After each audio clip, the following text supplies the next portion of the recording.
Welcome into Cold Lake, friends. I'm Tyson Dolynny as we get set for the final game, technically speaking, of the round robin here live from the Cold Lake Energy Center for the U18 Female B Hockey Alberta Provincial Championships for 2023. Now, obviously, tonight's breaking and leading story is the tiebreaker implications all across both pools. What you might not know back home about how the pool play has been set up, I never really gave you an opportunity to understand the pool play, is it is not pool play within the pool, it's actually crossover play against the other pool. So Lakeland, GHC, and St. Albert are all in one pool.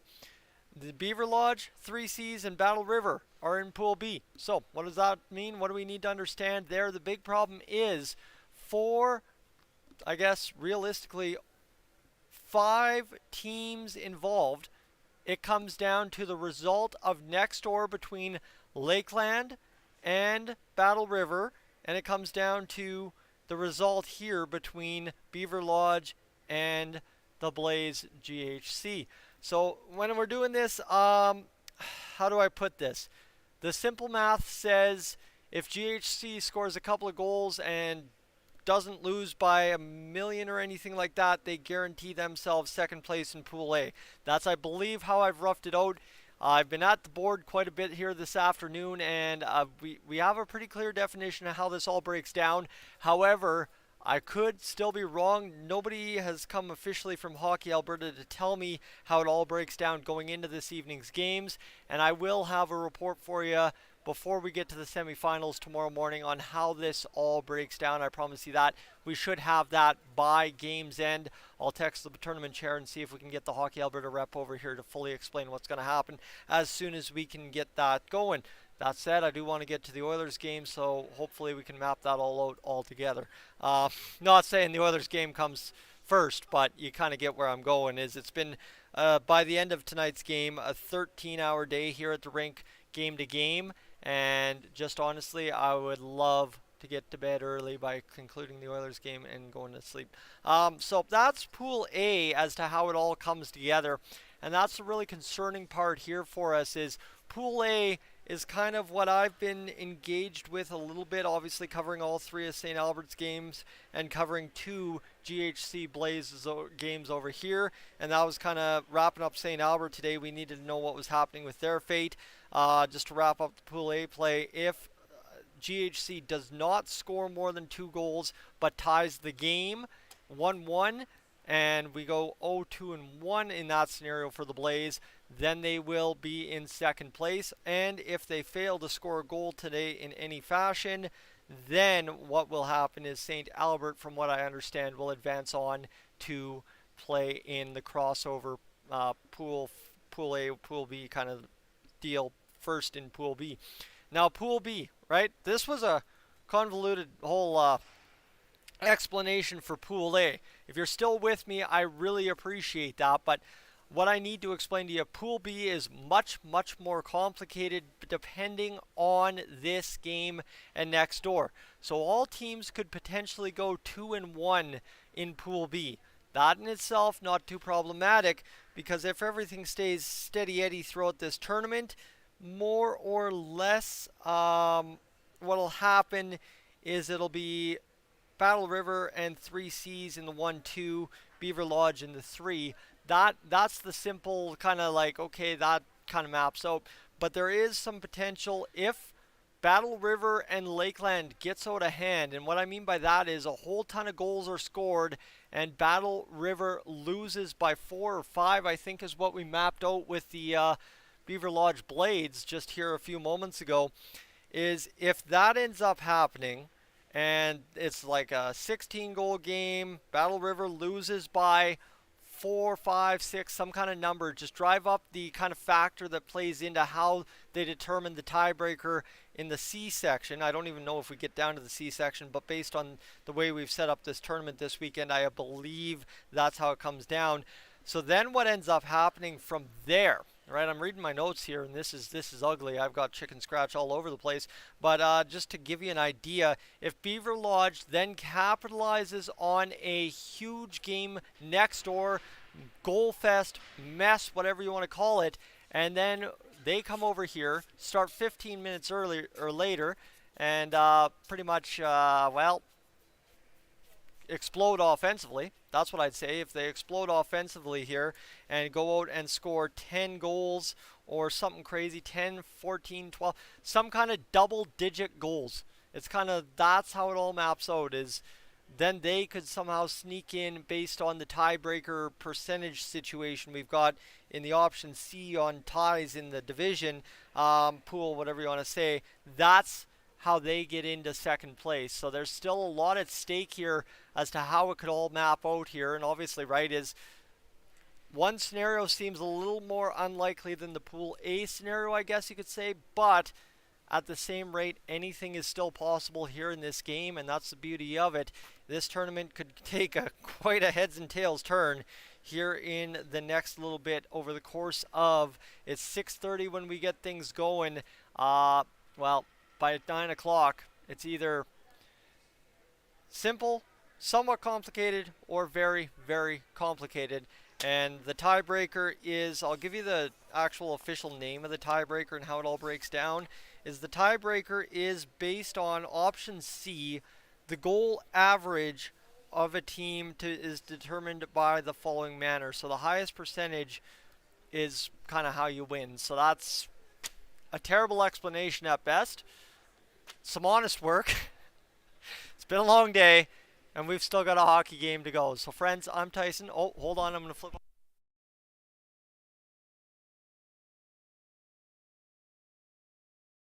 So I think I might have had an error on the run there. The crew just giving me the idea here. I might have said it needs to be like 10-6 or something next door, and then said Beaverlodge next door.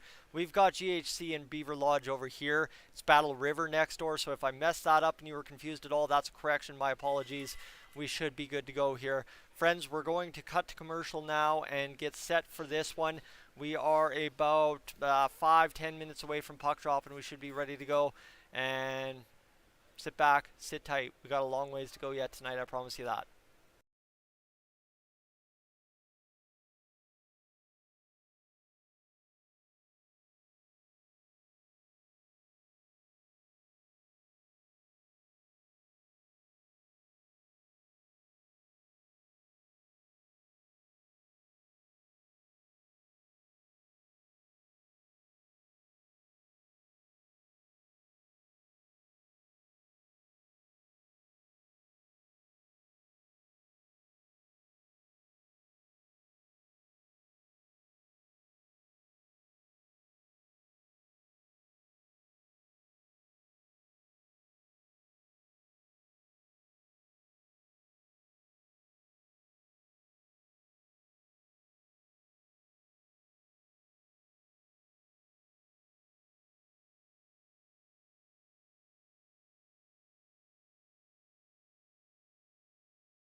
Hey friends, I'm Tyson Dolynny here for radon care measurement and mitigation, just to talk to you about radon exposure here in Alberta.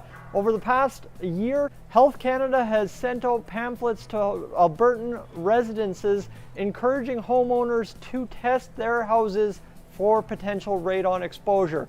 Today I want to tell you a little bit about what Radon Care can do for you in that process. Radon Care is a C-NRPP certified radon measurement and mitigation company, and if you visit radoncare.ca, they have an array of testing options to let you figure out if indeed you have a radon issue within your house. And if you do, Radon Care is also a certified mitigation specialist for radon. And the benefit there is, guess what? Any home can be fixed. So my friends, when you're talking radon next, whether it be at the dinner table, whether you're on radoncare.ca later today, tell them Tyson Dolynny sent you from Dolynny TV. And thanks for tuning in this weekend to the U18 Female B Hockey Alberta Provincial Championships live from Cold Lake.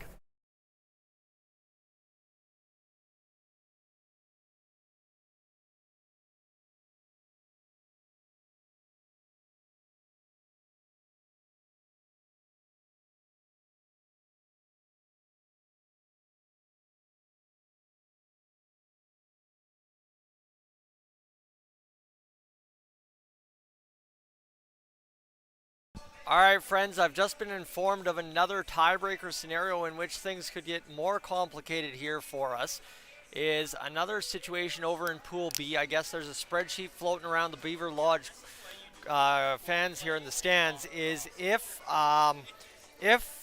Beaverlodge scores 6, doesn't allow a goal on this side, and then goes next door and sees that Lakeland has also scored 6 without allowing a goal against the Battle River Knights, then in that scenario, according to the spreadsheet one fan is running here, there is potential that Beaverlodge is in that 2-hole in Pool B. So again, right, this is kind of the magic numbers and everything coming to fruition. So I guess everything that happens here over the next 3 hours is going to tell us what happens going into Sunday morning. But I guess the numbers, really, it's just a numbers game. And I guess thankfully I'm somewhat of a numbers guy. I did decent in math. I did 30-1 and passed with alright colors, so I should be capable of figuring this out. But unfortunately, when everybody's got a kind of way it works and everybody's got different methods of calculating it or getting to the same numbers, we're going to have some room for opinion until the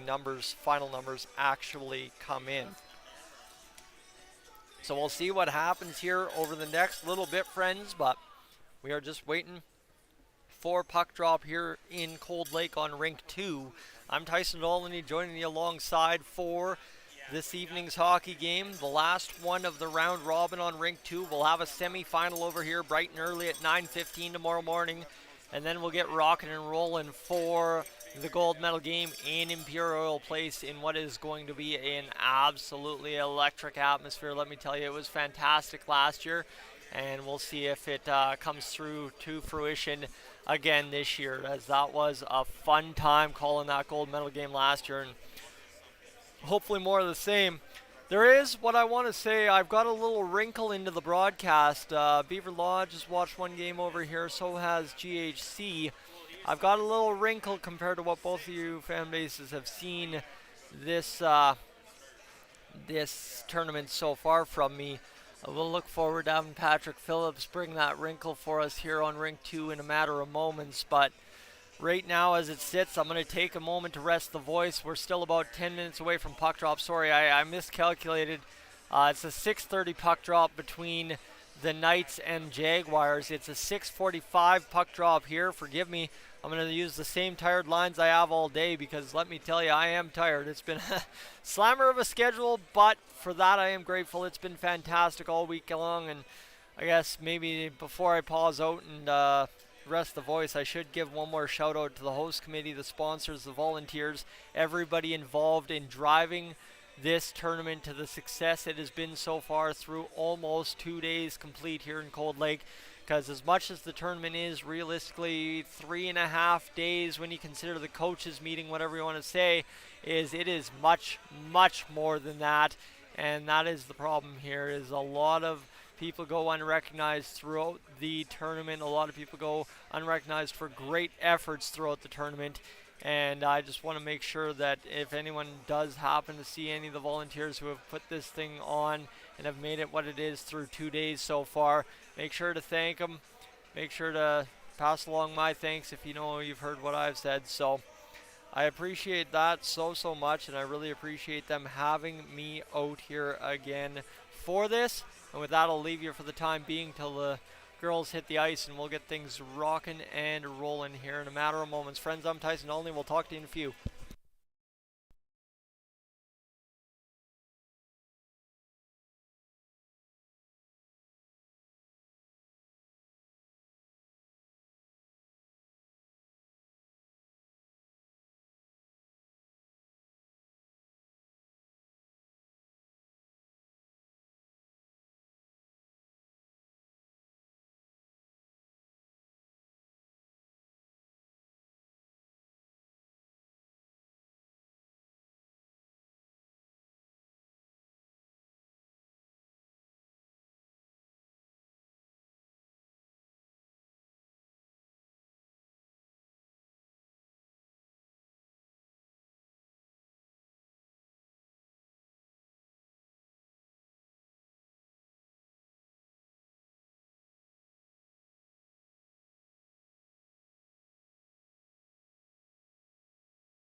All right, friends, I'm sure you can hear the cowbells in the background as the GHC Inferno hit the ice here in Cold Lake. We're going to have our intro rock and roll, and then I'm going to mute myself and we're going to rock the real thing because we've got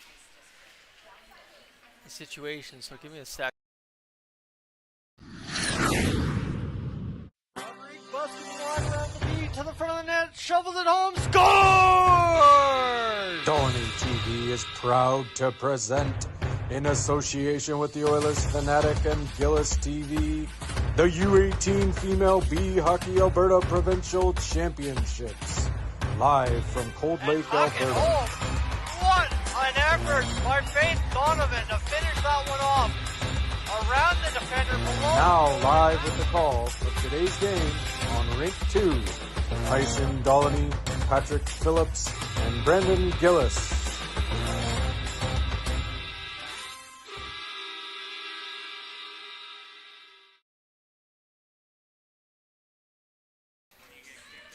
Live from Cold Lake, Alberta, friends. I'm Tyson Dolynny. There you go. I got to make sure I get that intro in there as much as possible over the span of this weekend. Patrick Phillips doing such a good work, getting all the visuals put together. Jordan Newton down in Irma, Alberta, getting a good job done there for me as well, getting the audio put together. And we'll leave the name anonymous for the voice, but a fantastic voice out of the United States volunteering to help the guy out and make some good sound and audio out of it. So we've got the GHC Blaze on the ice here. They've taken to the sheet for warm-up at 6:42. I'm not sure where the Beaverlodge Blades are, as I'm not sure if they're choosing not to take warm-up or kind of weird situation. Yeah, there you go. It's kind of the GHC Inferno are out there doing their thing, taking warm-ups, and we're still waiting the Beaverlodge Blades, who I think we just saw on the bench. Young fan motioning towards the glass to see if his hockey heroes are coming across the ice here in a matter of moments, but it's just one of these things. We're in the waiting stage for this game getting underway. And that's the thing, we don't have really much of a schedule at all there, so that's kind of the thing. The referees, the officials signing the sheet here in the penalty box. And we're about ready to kick things off, but before that, there we go. Here come the goaltenders for the Beaverlodge Blades, and the rest of the Blades hit the ice. So again, one more time, if you want to throw up that QR code there, Logan, if you've still got it available, I'd love to have that up there as well. The QR code for the 50-50, do you still have it available? I think we do, somewhere around here. There it is, perfect. Auto take, and that just takes over, bing bang. So, friends, if you haven't had a chance yet to check out, nice work on the camera, by the way, Ron. Check out the 50-50 here this weekend in Cold Lake. It's available to Alberta residents only, but definitely a good chance to support some minor hockey here in the province of Alberta, and secondary to that, hopefully win yourself some cash. So definitely, if you get a chance, check it out, and you see the links there for your preferred two choices of how you do it. QR code if you want to go straight to the website. If you want to type in the website old manual style, go for it. Other than that, we're going to watch warm-up here and get set for this one. I don't even want to hurt my brain anymore with the tiebreaker scenarios. It's a little bit much to handle, and I guess if you missed the pregame, short synopsis: if GHC scores 2 goals and gives up in any fashion, they are on to the semis. If they tie the game 1-1, they're on to the semis, and if they fail to score a goal or score 1 goal and give up a ton, they are off home to Calgary tomorrow morning. That's kind of how that breaks down. Now, there is a secondary option here, as there will be a breakdown over on Pool B as well, a tie break, in which basic note is Beaverlodge needs to win this game 6-0 or more. Simple math is win 6-0 or more, and then go out there and see Battle River lose 6-0 or more to the Lakeland Jaguars on the game currently live on Cold Lake Ice TV. So give yourself a little bit of time to tune in between both streams, stay up to date, figure out what's going on, because I guess realistically that's kind of the complication it comes down to. And with this tournament, especially late in the days like on a Saturday, you just don't know what's going to happen. So Stay tuned. I'm Tyson Dolynny. I'm hoping to take you through it. I'd love to take you through it, as this is going to be a massive game for both teams. GHC knows what's on the line. I'm sure they were able to, the coaching staff and everybody involved in the parents were able to figure that out just as simply as I was. And, ooh. You coming over to tell me tiebreaker math or what? What's that? You coming over to tell me tiebreaker math or what? Oh, God, no. No, okay, all right. Quit math and when I left school. All right, so no tiebreaker math, but I know I try not to. I know the better half will at some point tonight.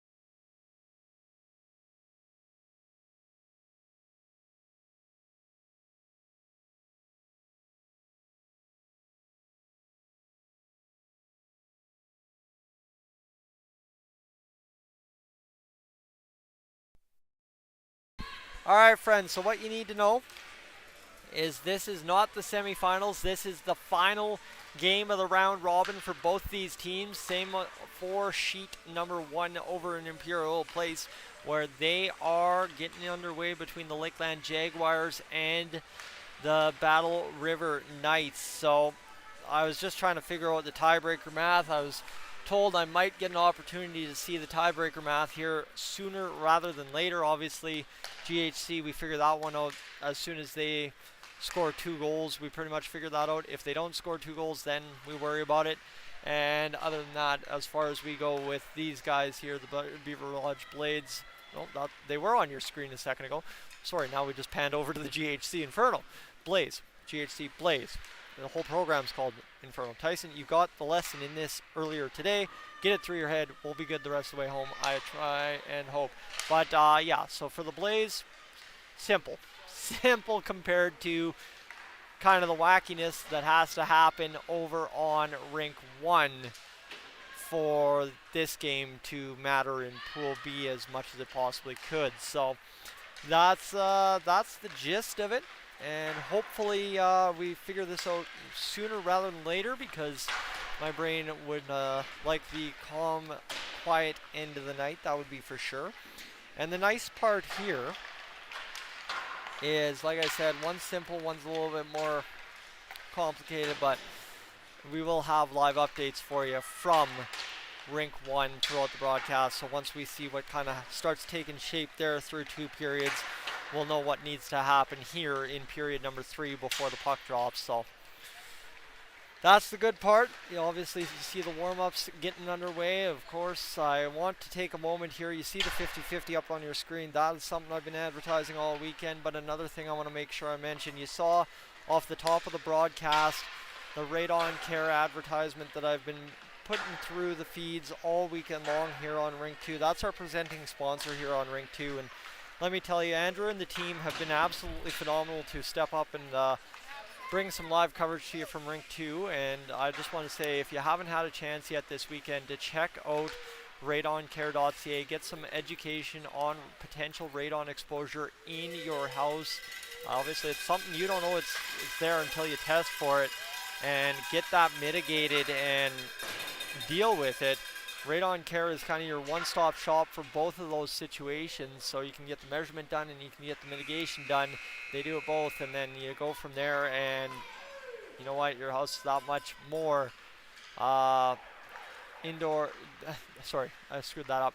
The indoor air quality in your house is that much better, and that's one thing you need to know is, as we're transitioning through the next wave of the HVAC industry, indoor air quality is a huge thing we are focusing on. And obviously thermostats now measuring VOCs within your house and stuff like that. Well, radon exposure is the biggest thing actually you want to be concerned with within your house in terms of things you can't really find just by looking around and staring at the air. So 20 minutes to go here in the first period as the Beaverlodge Blades wait to do their cheer, and lined up at center ice are the GHC Inferno. Blaze. Come on, Tyson. Come on. We got this, buddy. You can do it. I believe in you. I believe in you. And I believe this should be rather simple. Blaze and Blades. Ooh boy, sorry for those of you listening back home. That is going to be a mess. I know if you've been listening to me all weekend, you know that the Canadian accent can be kind of thick at times, and I do apologize for that. We'll try and make sure that isn't too much of an issue. Emma-Lane McGladdery wins the face-off, but immediately jumping on it were the Inferno. Screwed it up again. The Blaze. That was number 3, Paige Curtis, getting to that puck. The shot fired right on to Shea Line. They're in net for the Beaverlodge Blades, and we are off and running here in this first period of play. 19:40 to go. Puck takes a hop out of the corner off of the paddle line back into the middle of the ice, and the Inferno kind of throwing the puck towards the net here in the first 30 seconds and trying to get a bounce to get in the net for their first goal of the tournament. This one's back, transition out of the zone, coming back the other way, and now for a little bit of a break. The shot save made by Zoe Monroe, or Morneau. You know, I was going to screw that one up too at some point. But on Mariah Desjardins. So that's your first good chance for the Beaverlodge Blades to begin this tournament. And as we said, the tiebreaker math, I imagine Beaverlodge will be pressing pretty heavy here. Am I in the shot? Beaverlodge will be pressing pretty heavy for some offense in this one. That is a face-off win to Madison House. She fires one off the side of the boards right through the crease. This one comes back to the near side boards. That's picked up there by Taryn Regan for a brief moment before GHC is able to move it back out. Just a shot at the blue line, unable to keep it in there for the Blades, and then down goes Kiana Motti, and the Blades are able to get the puck back, starting back the other way as this one will be across the blue line. Now the shot fired towards the net, misses wide, comes to the near side. Regan tries to play it again, skating it as Regan somehow got that puck through and fired it just outside of the far side post. Another shot here, and you can already see right from how the Blades are throwing shots on net. They are looking for the offense right out of the gate. This one plays through the crease. And this is what I also got to tell you. With the GHC Blaze, Zoe Morneau in net has played some fantastic games this tournament. And she's looking to add to that right here. And the shot save made by Morneau. And I'll tell you, she's kind of, from what I've seen, I think last year as well, kind of the goaltender that feasts on, give me shots. Let me settle in. Give me a ton of action. Give me as much as you can, and I'll handle it all as much as I possibly can. So that's going to be a weird recipe in this one. A goaltender that likes to fight off pucks, and a team that's desperate to shoot pucks because of their tie-break situation. And this one's going to be a fun ride down the stretch. Emma-Lane McGladdery in the corner for the Blades, trying to battle that puck free. She does. Going to rip to the open ice, fire the shot up over top. It deflects. To the near side, Finley Weiss got the puck, and man, I've got a much better view of the corners from this side of the table. Wow, who would have thought? This one back, played around by Fisher there. She'll go back to the blue line, played down the mile by Hannah McGladdery all the way down to Mariah Desjardins there as it pops back into the middle of the ice. As that one will be flipped in again by McGladdery, and the pressure is on here from Beaverlodge in this first period. They are working around the zone, looking to get back high as they will go up to the middle. It'll be chipped back to the blue line. McGladdery cuts it off and keeps it in. This one chipped back by GHC, and Beaverlodge getting a whole lot of pressure in the offensive zone, but nothing substantial here on net in terms of goal scoring here in the first 3 minutes. So far, Zoe Morneau has handled everything that has come her way as this one comes back for Emma-Lane McGladdery. Open ice, she looks to dish off as she saw pressure coming rather quickly. Hannah McGladdery fires the shot, rebound off of a stick in front. Denied there was Fisher's, back skated to the middle, actioning onto the play is Weiss. And there are some very tired Calgary Blaze legs out there as the GHC club is trying their best to get it going. Shot fired. And Zoe Morneau will finally get her team a cover up and a whistle right there. And now all of a sudden we'll try and get Patrick. Ooh, let's use that for right now if we could hit camera 2 there. I want to throw in the wrinkle here if we can. As Patrick's all kinds of shaky there. As we get a look, our first view of the bench situation here, and then a little bit of the hand cam action as we're going to come down the ice as it's turned into the zone here And we're going to mess around with that a little bit. We've got a hand cam here in the stands in Rink 2 this evening. We're going to mess with Patrick's whole situation this morning. And I guess Logan's probably been calling camera 2 all game. So I need not apply here as I try taking over the tech director position while doing the play-by-play. That's not going to work out too well. That was a good save there by Shea Line off the point shot from the Blaze as they're going to try and direct this one on net again. Chasing it into the far side is number 20, Hannah Breaker. And she's been around the action quite a bit here for the such a crutch word. Come on, Tyson. Let's get it. Sorry, I'm being hard on myself because I know I need to get this right. But this one's going back the other way. 15:45 to go in this first period of play. And it's played back down into the Blaze end as this one's picked up by Emmeline McGlattery. And she is, just by a hair, guilty of that offside. We're rocking and rolling here in this first period of play, 15:36 to go, and just giving you some different looks, giving you some different options here to view this hockey game live in Cold Lake as the Beaverlodge Blades have been pushing early and the Blaze have gotten a couple of good looks on net, but neither team able to solve either goaltender here 4.5 minutes into Cold Lake's last game in the regular round robin. Hold on. Shut up, Tyson. All kinds of messed up here to begin this game. There's a lot on the line here. My brain is fried after doing all that math. As this one will be worked back behind the net by the Blades. I guess, you know what, if you can't laugh at yourself, right? This one's going to be shot on by Weiss, blocked in front. Fisher gets it off the boot, fires it back, and now's another chance for McGlattery. She'll fire it up over top and wide of the net. As this one goes, 14:58 left in this first period. Here's a shot from Fisher right into the glove of Zoe Morneau, and I'm going to tell you, Zoe Morneau is not going to catch an easier puck than that all tournament long. That one just popped right into the glove beautifully, so a good easy save there for Morneau. Will set up a face-off to her right here in this first period of play. The face-off won back by the Beaverlodge Blades. They'll fire the shot, saved by the Blaze goaltender Morneau. And we will have a save.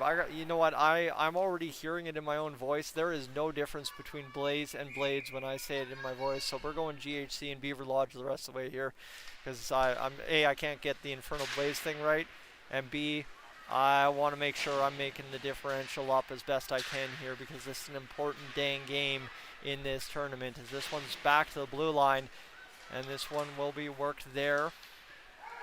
And I guess technically, hold on, I didn't calculate in the tiebreaker as to how this all works. If this game ties 0-0, it would also work out for the GHC squad, because if they get it going, a 0-0 game, their record would then be 0-2-1, and that makes the math in Pool A very, very simple, and that would then leave the Beaverlodge Blades as well at 1-1-1.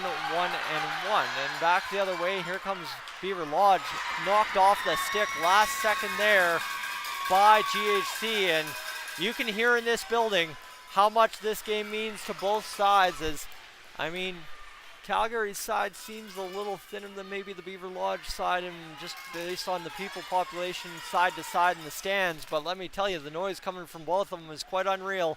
And this working back in the Beaverlodge zone, as that'll be fired around by Rodriguez. Takes a bounce off the stanchion, and unfortunately right there for the Blades, it was L.A. Friesen just not realizing where that puck was while heading off for a line change. You could hear the fans cheering for it, but the players on the ice didn't know where that puck was, and it comes back the other way now. Loading up is the GHC squad. Cutting down is Paige Irwin.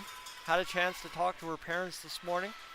Really grateful, and that's why I'm being so hard on myself for the GHC thing, because the real tough part, my friends, is they came in and they told me it's the Blaze, the whole program's the Inferno, let's get it right and let's make sure it's right, and that's that's why I'm asking. I want to make sure I get this right, and I still can't get it right. But either way, this game too important to distract from, and I'm doing a lot of that as Weiss will fire it up the boards and the Blades will try and work it out. And again, back to that, but I guess we're just going to have to live and die by it this evening, as it's been a long day. Like I said, 13-hour day by the time we're all done here.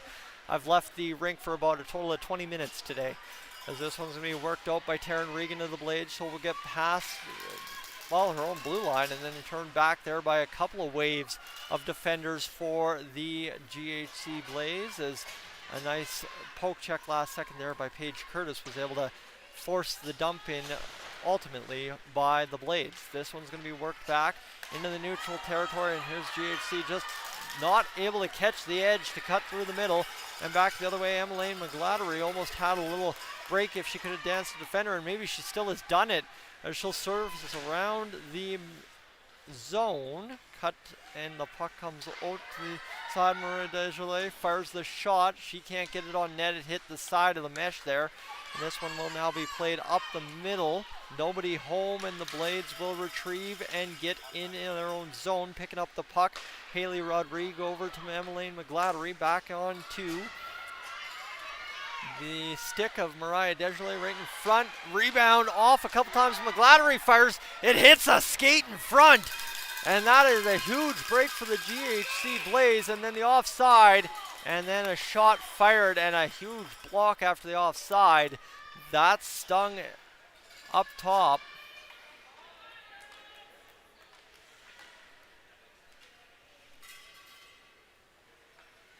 Wait, am I?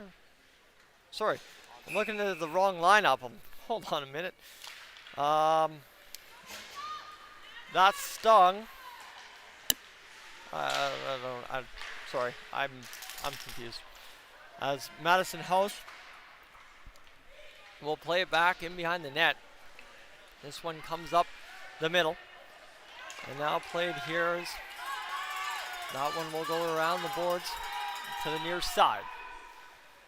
Picked up there by Taryn Regan. Stopped there by Zoe Morneau. And I'm going to take an ultimate second to reset. And we're just going to watch that replay very quickly. And maybe we want a scoreboard. That might be a good idea.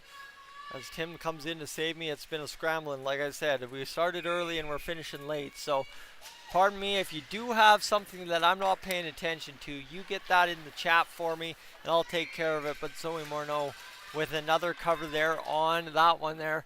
And I'm going to sit down here and catch my breath as I'm sitting here complaining about what a long day it is. I can't imagine what a long day it's been for all these players on the ice here in this tournament. These young ladies going to war here over a 3-day schedule, playing potentially 5 games in 3 days. I know I'm tired if I play 2 slow pitch games in the same week, so I can't imagine. The shot fired towards the net, and that one will be blocked by Haley Rodriguez. She can't bust wide, so the shot comes back on Shea Line. She'll make the save, and that one danced around the zone a little bit there for the Blades as they will exit out. Ellie Friesen able to come up with that puck for a brief moment, but GHC turning in a kind of a 2-on-1, but there were 3 defenders back, just spaced kind of awkwardly for the Blades. This one will pop over the zone. The Blaze trying to get it back into possession without allowing the Blades a free look down the ice, and this has been a problem all weekend, is the officials being on the far side. They just seem to attract the pucks. They seem to be getting nailed with them along those boards and just can't seem to break free or away from them. And that will not be an icing call there against the Blades. So we will come on down to the near side boards now and tie up there for a brief moment. And it's picked up now by the Blaze, where that is number 16. Nope, that's not number 16. Sorry, who was that? That's Jersey Tuck screwing with me. That's number 12, Kaylin Wilkins, picking it up. And this one's going to be now picked up by the Blades. Emmeline McGladdery will get across the blue line. She's going to work this one across to the near side boards to Mariah Desjardins, who has featured heavily here in this first period. I feel like I've been saying her name every 5 seconds out there for the Blades. She's been sniffing around, looking to try and score a big goal here for her team. So far scoreless, 12 minutes in almost. This one back into the middle of the ice, and that's going to go all the way down. That one from below the goal line hits the stick of Shea Line all the way down in the other zone. And now Mariah Desjardins still out there. Will pick up the puck and start rushing back the other way. She can't transition it through, so that one will be tied up in the neutral zone for the time being. Desjardins still trying to get that going. And now McGladdery will pick up the puck for the Blades, as it's worked over to Hannah McGladdery there. Now this one will be picked up and shot into the zone. Melissa Horseman trying to chase it down. It's clapped in the middle of the ice. Battle out there, and now the GHC Blaze back the other way. Here's Hannah Breaker. And she almost had a chance to dance. That puck just bobbled away from her. Now another chance off the post.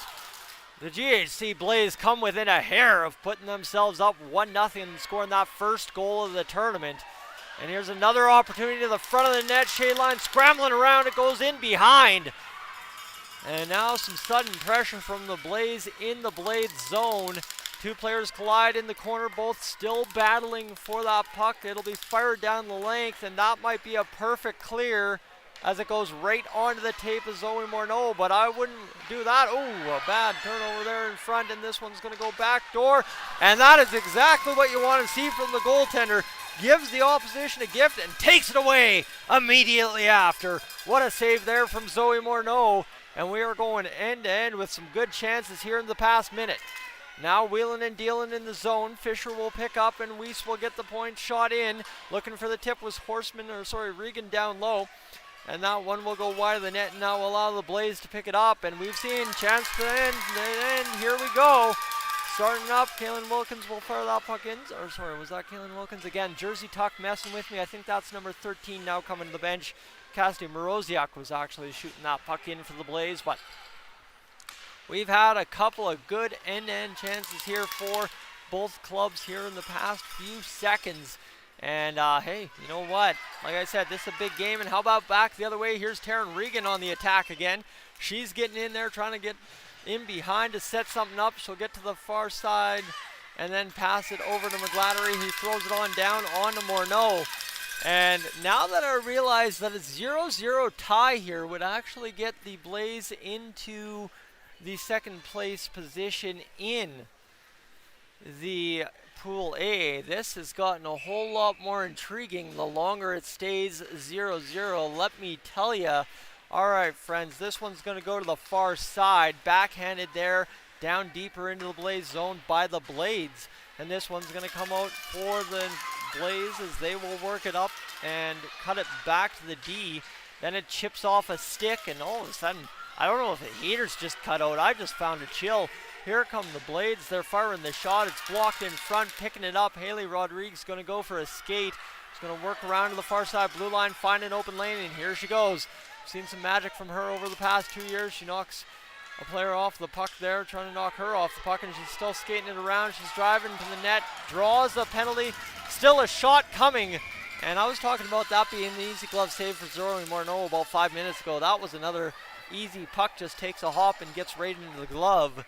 And we got 5:42 to go here in this first period of play. But my goodness, the intrigue in this one is very, very fun. Obviously, you know, the Blades are pushing for as much offense as they can possibly squeeze out of this one. And the Blaze have a very easy path here to finding a tie if they want to go 0-0 the whole way and advancing on to Pool A semifinal play.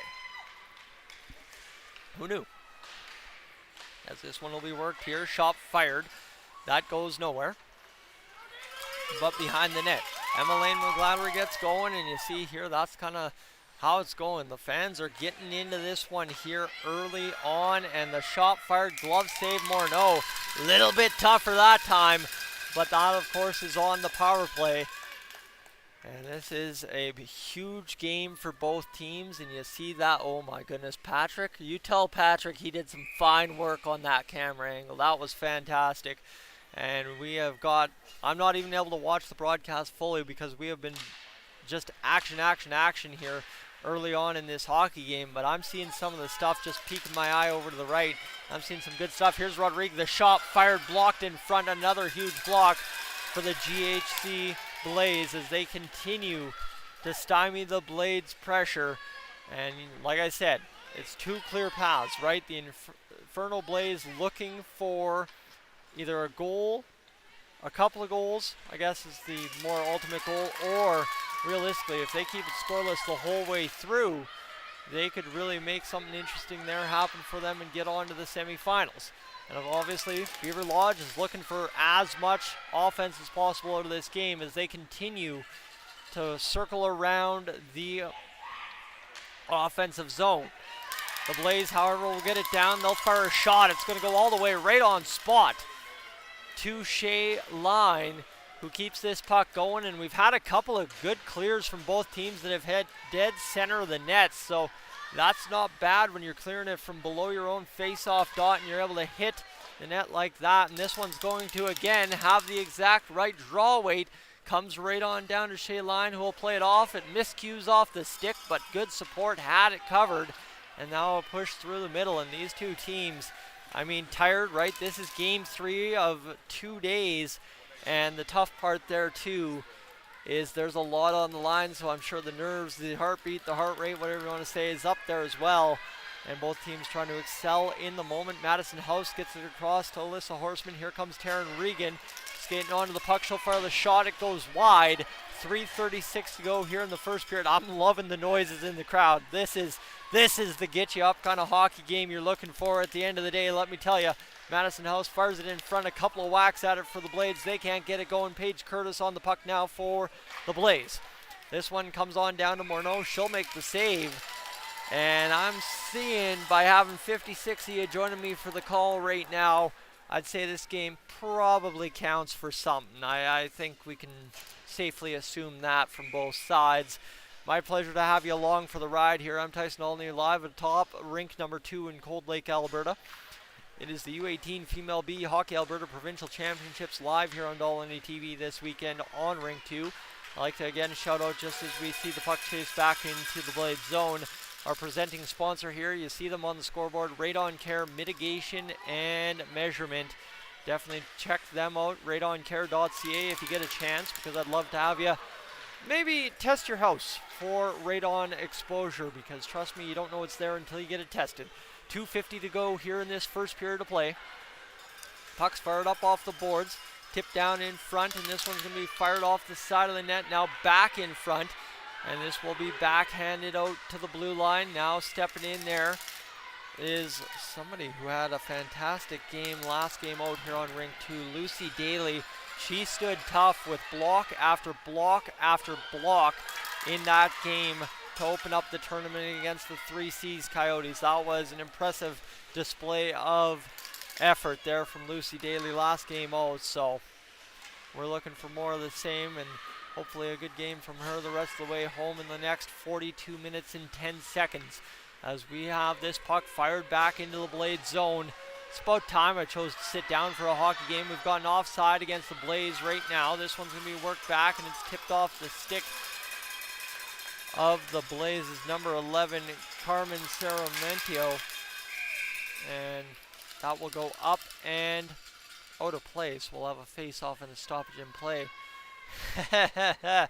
My eyes are getting heavy sitting down, though. I got to tell you that much. I got to stand up and get the blood flowing again, dancing around, moving around a little bit, and getting into it as much as this great crowd here in Cold Lake this afternoon, this evening, wherever you're tuning in from. I guess maybe we could still technically say this afternoon if you're out in British Columbia tuning in. I think if we had them mentioned there, we have Moncton, New Brunswick tuning in, and Macaulay tuning in from Moncton, New Brunswick, cheering on. I want to make sure I get to this mention. I don't think I did that. Cheering on number 14, Danica Bryant of the GHC Blaze. So that is right, GHC. Yeah, there it is. As this is a coast-to-coast around the world tournament. Trust me, Dolynny TV has got a global audience, and this tournament, I know just as well, it's got a global audience as well. So we're meeting 2 ways to make it something special, and here's an opportunity now. I'm not in the shot, not at all. I'm doing perfectly just fine. The Blades trying to find it here in the offensive zone. They're going to fire it down low. What a little deceptive play there by Emmeline McGladdery to get it down to Fisher for the shot that bounces out of Morneau's glove. Fisher's got the puck, and she's going to work around here the zone and work now to, I mean, she's just going to dance. I mean, that was impressive. Just kind of stick handling her way, moving her feet, and she's going to pick it up again and fire the shot. Zoe Morneau up to the task.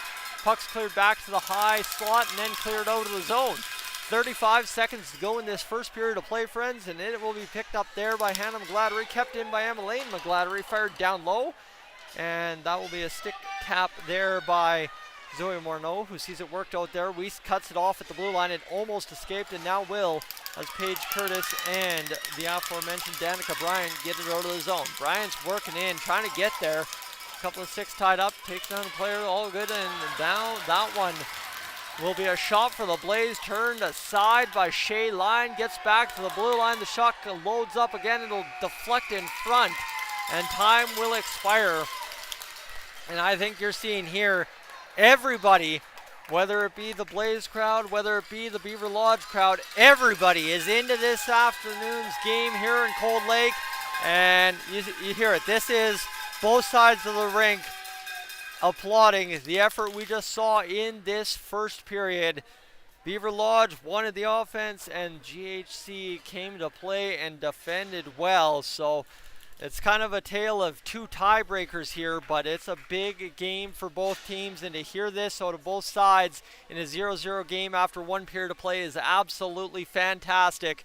And I am glad that we get this kind of treat on a Saturday night to close out the round robin. Friends, I'm Tyson Dolynny. I'm going to step aside here live in Cold Lake to just take a moment to breathe, as it's been a huge afternoon so far, and we will get things wrapped up here as we transition, actually now past 6 o'clock hours, so we're into the evening here, 7:16 on the clock here in Cold Lake. Friends, thanks for being along for the ride. Stay tuned. Second period action coming up shortly.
Hold on, actually, if everybody can do me a favor, I know if you're tuning in the live stream, especially the GHC, you haven't been in the rink at all this Saturday so far, but if you are tuning in from Beaverlodge and you heard somebody here in Cold Lake has lost their Hotel Dene key card, please have them come see me at Top Rink 2 here in the broadcast location. We have a hotel key card that was turned in a few hours ago, and I've just been holding on to it, waiting for somebody to come find it, but unfortunately nobody's come and scooped it up yet. So if you do know somebody that's missing their hotel card key, or key card, whatever the term is, definitely tell them come see me and I'll get them sorted. So that's just the public service announcement. I'll be right back, and we'll get things rolling for the intermission here in a matter of moments. Thanks for being along, friends.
Hey friends, I'm Tyson Dolynny here for radon care measurement and mitigation, just to talk to you about radon exposure here in Alberta.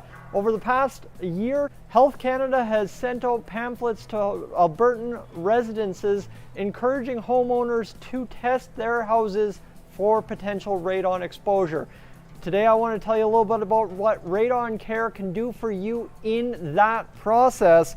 Radon Care is a C-NRPP certified radon measurement and mitigation company, and if you visit radoncare.ca, they have an array of testing options to let you figure out if indeed you have a radon issue within your house. And if you do, Radon Care is also a certified mitigation specialist for radon.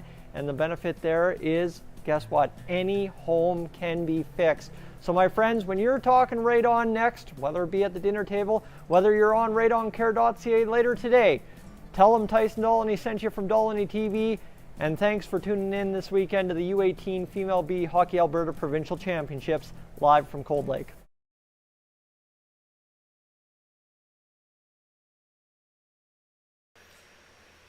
I'll tell you one thing about that guy in that ad. He was in a much better mood and shape than I am today. Oh my goodness, I am tired and I am in need of a nap. But we will get this one done for you. Trust me in that. It's been a fantastic weekend of hockey, and every bit of pain I'm feeling here, either in my feet standing up all weekend, or of course in the vocal cords, or even in the department of just lack of sleep, has all been worth it so far. The young ladies in this tournament have put on one heck of a show, and we've got a 0-0 score going into the second period in what has been, once I realized that I guess a 0-0 tie is as good as a 1-1 tie, is as good as a 2-2 tie for the Blaze. This is about to be an interesting finish. We got 40 minutes. Obviously, I don't know for the Blaze if they want to try and keep it scoreless. A win would also change things there as well for them, but it's kind of one of those things here just to avoid the tiebreaker at all costs. And if it goes down to the tiebreaker, then obviously you need the 2 goals in any fashion, or the 1-1 tie, or whatever the case might be. But from there, it's going to be an interesting situation here the rest of the way. So I think the actual thing is 2 goals, and they get it going here into the semifinal. The Beaverlodge Blades, obviously we're looking for something here, as we still don't have a vote on the poll. If you're in the chat at all this evening and have a YouTube account, you're capable of voting on the poll where the broadcast crew by night's end will end up, whether it be at O2's here in Cold Lake or Boston Pizza Cold Lake, to watch the rest of the Edmonton Oilers game. I'm having a little bit of fun just trying to determine that one, but crowdsourcing it, you could say. And I'm just going to do a quick check over on Cold Lake Ice TV for the latest score. They should be out of the intermission already and ready to rock and roll. They've got 63 friends watching over there. It's 2-1 for the Jags here in the second period. So keep that in mind. The Jags up 2-1. So Battle River has already scored a goal. That complicates the math. And I will say, from here on, Beaverlodge, I think if they want to have that chance at second place, they are going to have to pound in the offense quite heavily against the GHC Blaze. And obviously we've gone through the tiebreaker for the GHC Blaze, so we should be good to go. And there is a good chance that they can avoid the tiebreaker as well by either tying 1-1, 0-0, 2-2, whatever tie they get into, or obviously winning the hockey game. So multiple outcomes here still possible for this hockey game, and that's the beautiful part of it. We are looking forward to a finish here in Cold Lake. And I've carried you through another intermission. We've got the logo for the Provincials on center ice, and that will mean we will head live to the feed here in Cold Lake from Rink 2 as we get set for things to get underway. Patrick Phillips running camera number 2. The action cam that you've seen so far this game is going to head back downstairs and get you everything here. And Zoe Morneau absolutely screaming at her team, getting them fired up at the bench. And the Blades looking to match that intensity here the rest of the way home. As I think the only thing is 0-0 first has only fired up the fans in the stands and both teams on the ice.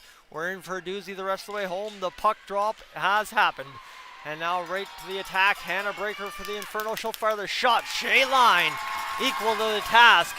And you can hear it on the mic. I don't have to do it. Honestly, I'm thinking in that third period we could let the crowd take us home in a 0-0 game if we're still there the way this first 20 minutes and 5 seconds has been here in Rink 2 this evening. If you're just joining us, welcome aboard. I'm Tyson Dolynny as we get set for this evening's second period. We're just 15 seconds in. The Blades trying to get out of their own zone. The Blades, though, play it up top, and the Blades are able to now get on out and get down the ice. Here's Mariah Desjardins skating into a puck, but out to handle it, Zoe Morneau. She had a little bit of bobble, which was a little unusual earlier in this game, but she's able to handle that one right there, right away, and spell off the chance for the Blades. They have possession in the offensive zone, though, directed to the front of the net. Fisher into the pad area of Morneau. She'll cover up, and we will continue to go through this first period, second period. They haven't changed the score clock, and I looked at it and didn't even realize that I've already called 20 minutes of hockey this evening, but we are in the second period of play and looking for our first goal of the game still. The Blades pressured there earlier. Now the Blades are pressuring, and Morneau will kick out a save. 19:10 to go here in this second period. Lots of intrigue down the stretch. As Lucy Daly picks up a puck and will fire it in. Get into the attack. The Blaze will go around in behind to try and force the puck free. Daly will get it because of that at the blue line. A block in front by Taryn Regan and Madison House. Able to get it to the blue line, but not out as Daly once again keeps it in. And she's been playing a heck of a game this weekend on the blue line. I know I already said that earlier, but if you didn't catch that, very impressed with the block shots in game one to open up the tournament, and then a couple of good keeps here at the blue line, doing those steady Eddie things we always talk about on the back end. Puck fired around to the near side, picked up there, the shot will come in, looking for the deflection, chipped in front, Shea Line kicks it out last second with the toe. And you're hearing the reaction from the Beaverlodge crowd. They're loving it. And coming back the other way is Taryn Regan onside. Tagging up was Alyssa Horseman far side. Now dragging to the net. A shot that dragged the backhand. What a beautiful effort there from Taryn Regan as she just tried to jam that short side stuff backhand. Didn't work though, and Weiss has to pick it up in the neutral territory. Weiss will carry across the blue line now and get onto the attack. She's had a couple of good looks in this first little bit of action here earlier today.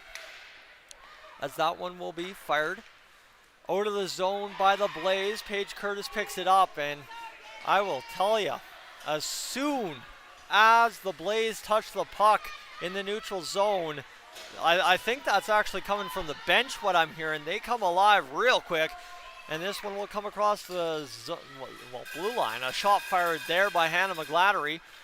Puck goes off to the side of the net. No one's really sure where it is. Finally, it's freed up by Paige Curtis. Comes to the near side boards. Tucking it there is, I believe, Kaylin Wilkins.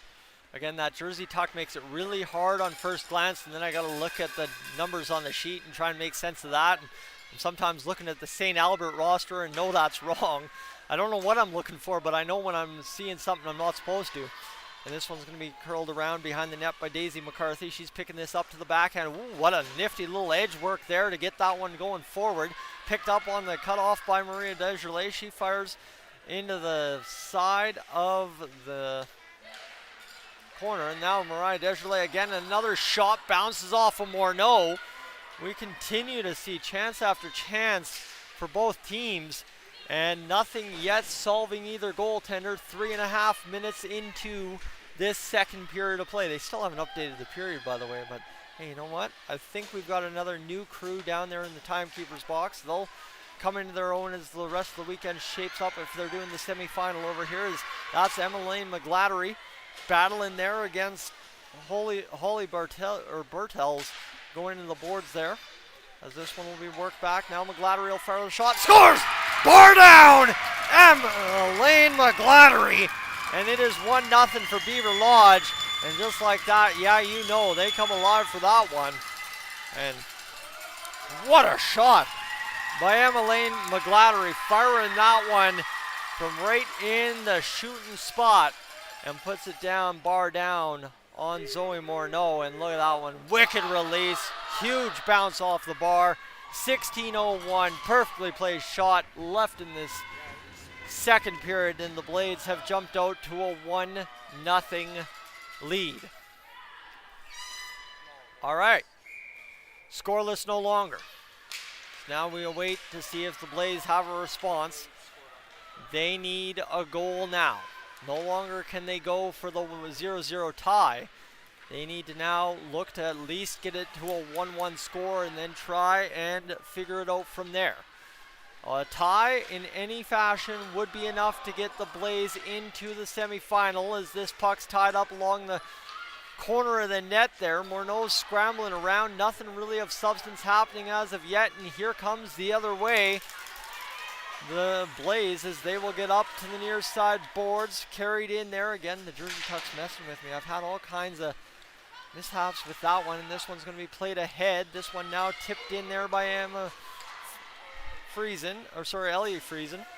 and she'll get it into the corner all the way on the dump in, and now the Blaze forced to try and pick this one out of their zone and get ahead with the attack.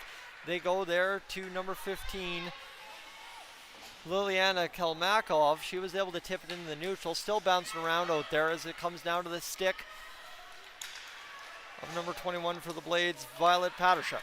This one tipped around there and picked up now for the Blaze. They can't get across the line cleanly. It comes all the way to Shea Line, and we will have a whistle here in this second period. Whew. Did somebody order a good time? Because this hockey game is going to be a good time. My goodness, already a hot start here in this one. It was 0-0 through the first period. We've just had our first goal of the game. It was a beauty bar down, but the benefit here is just how much fun this one's going to shape up to be the rest of the way home. And I can see just in the stands, you can kind of see who knows what based on how nervously they're sitting in the stands, and it's kind of fun. And here's a break. And again, you hear it on the bench. I don't know if you're catching that on my mic or not, but you just hear it when the Blaze have some open lanes to the puck. They are yelling on the bench, screaming for it. And that is a huge sign of a team that knows exactly what they need in this hockey game to get where they want to be. And again, you hear it there just coming alive, and it comes back to, picked up by Emmeline McGlattery. There's a penalty on the play for body contact. And they're going to whistle down. Not really 100% sure what's going on here. What's up? We should update the score. Yeah, I've kind of switched around the laptop here and haven't updated the score yet for the Beaverlodge Blades. They scored, of course, the first goal of this hockey game, as I just got to make sure I get that going. Thank you for the assist there, Logan. If you want to yell at me as soon as it happens, I can do that. Definitely. We've got a consultation over with the referees as they're trying to figure out what's going on here with this penalty. I'm not really sure, as we're standing at the face-off dot waiting over there, and there's 4 players with the referees. And it'll be Violet Patershuk going to the box here for the Blades. So we just got the 1-0 goal, and now we get a first power play of this game for the GHC Blaze, as they will fire this puck towards the net. This one's going to be worked out. I will see Lucy Daly keep it in at the blue line. Shot was fired and blocked. Zoe Morneau comes out to play it, and she's got puck handling ability. Fires it off there. It bounces off a stick though, and comes to the near side boards in the Blaze zone. They're looking to transition out. They've got the odd man advantage here, so they're looking to do something with it and get right back in this game. A tie in any fashion allows the Blaze to move on to the semifinals. So they're looking for at least 1, if not 2 here. 13-18 to go in this second period. The puck played down by the Blades comes free almost for McGladdery. Now coming off the boards, and again, I'm loving this. I will make mention of it until we are done tonight. The Blaze bench, as soon as that puck comes free for one of their teammates to pick up the puck, they are yelling, they are screaming, and they are going for that puck. This one over to Weiss, though, in the Blade zone. They're going to try and bust free Emmeline McGladdery. She can't get through, and now a puck flipped up on there at the blue line for a brief moment by the Blades. They can't get it cleanly through the Blades end, and now tipped there off the stick of Paige Curtis into the Blade zone. This one back as Taryn Regan will pick up the puck on a nice send pass on the penalty kill. 30 seconds remaining, by the way, as she'll skate around the net, look to the middle of the ice, pick up Haley Rodrigue. Rodrigue in on net, denied by Zoe Morneau, into the second denial as the spin save off of Taryn Regan works. And this one will come back to the blue line where Haley Rodrigue, that's Madison House, will play it down deep. As Rodrigue had rotated down low and House had stayed up high, and this one comes back out as Rodrigue will hammer it in. Right on Morneau off the stick into the glass, near side corner. 11:56 to go. And all of a sudden the action's picked up again here. We're back to even strength, by the way. Violet Patershuk out of the box, and this one fired all the way length of the ice by the Blaze. No longer 5-on-4, and it wouldn't have mattered because they were on the power play just a moment ago. And that will be an icing call.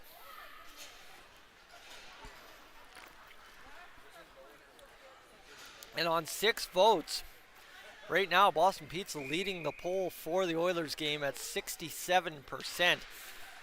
I feel like some people who know me might be voting on that poll. Save me. All right, face off. The Blades control. 11:34, the shot from Mariah Desjardins. Can't get through. She'll fire it back into the middle where Emmeline McGladdery gets it over to Fisher. Fisher's off the pads of Morneau, and it's back to the near side boards. And this is really fun as you see how full that side of the rink is on our camera. Weiss will skate into this one for the Blades. She'll get it down low. Goes in behind, 11:10 to go as that one will be picked up by McGladdery again. Shot fired up over top of the net. And the Blades pressuring here ever since about the minute mark of that penalty kill. 10:59 to go in this second period of play.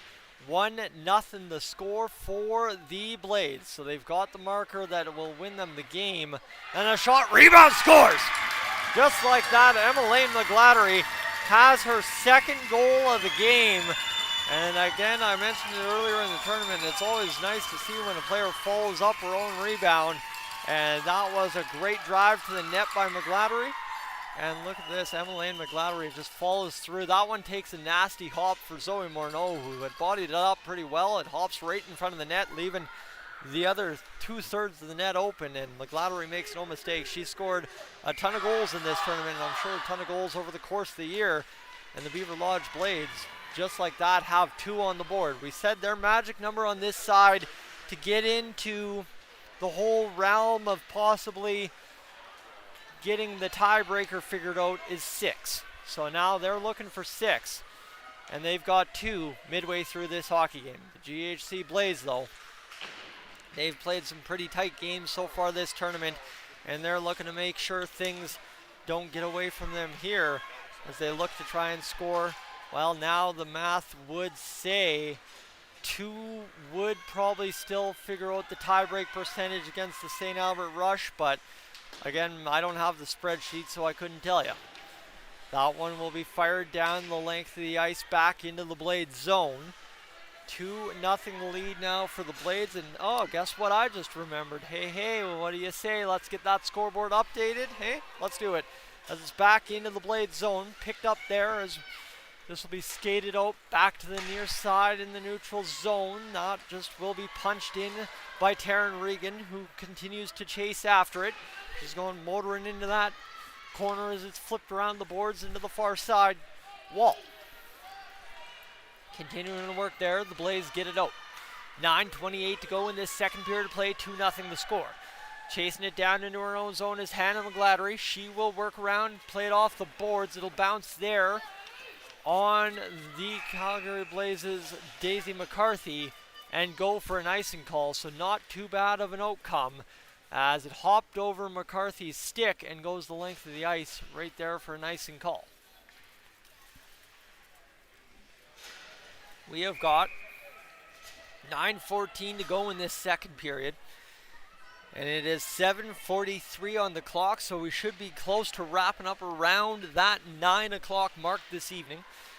This puck gets going, and that's one thing I'm glad for at this level of hockey. No TV timeouts. Oh, hey, Tyson, you're a broadcaster. Wouldn't you be glad for that? Honestly, not a huge fan, to be honest with you. But that said, I do see the purpose, as we have to thank our great sponsors who help us put on our shows. This one worked across the line. Fisher will backhand it. It never meets the goaltender, Morneau. Back to the blue line. Picked up there, and the Blades will retrieve it in their own zone. The Blades almost had the break at the blue line. Can't get it going. Haley Rodrigue spinning around, cutting through some checks. Couldn't get fully through. This one's punched back into the Blades zone. Another icing call there. And we will have another whistle here in this second period.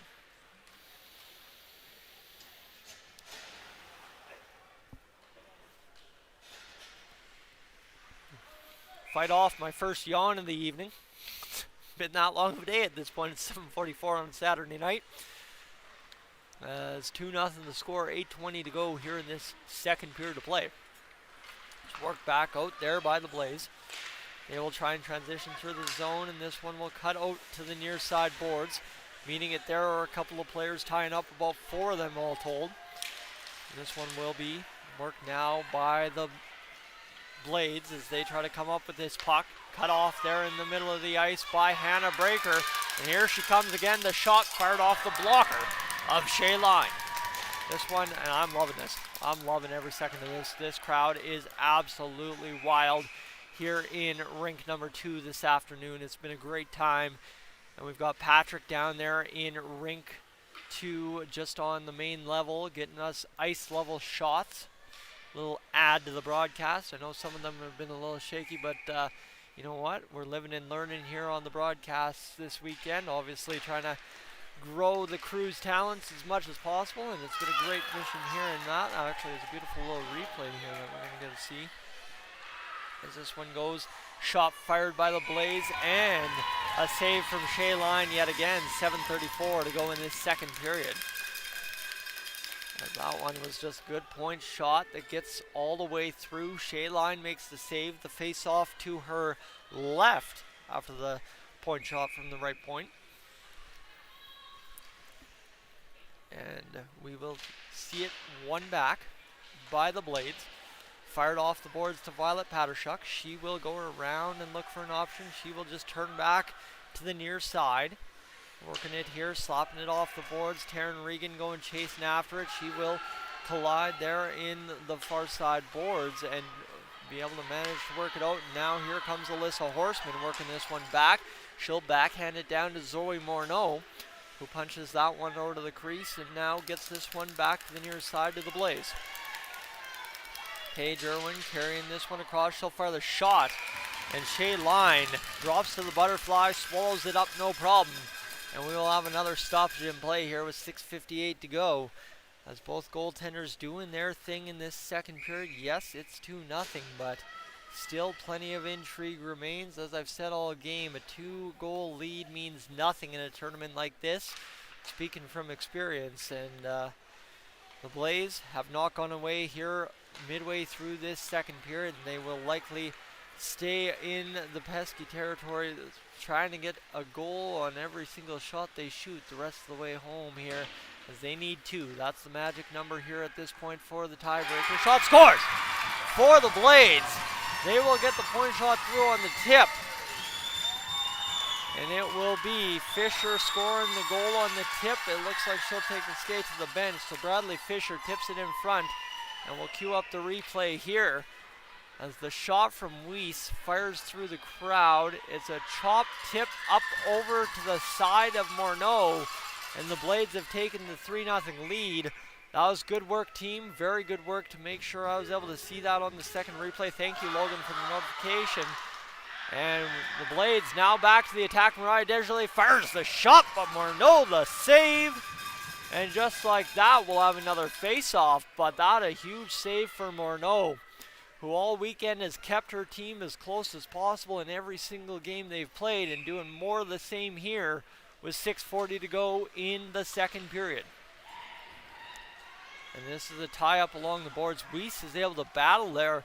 Both players on their legs down on the ice trying to get positioning. They were able to knock it down. Was Weiss into the zone, picking it up. There is Hannah McGladdery. She'll get it over to Fisher. Bradley Fisher chops it in, and now it comes to the near side boards where Mariah Desjardins will try chasing after that puck. It comes around the boards now as it's picked up here by Bradley Fisher again. She just had that goal that made it 3-0.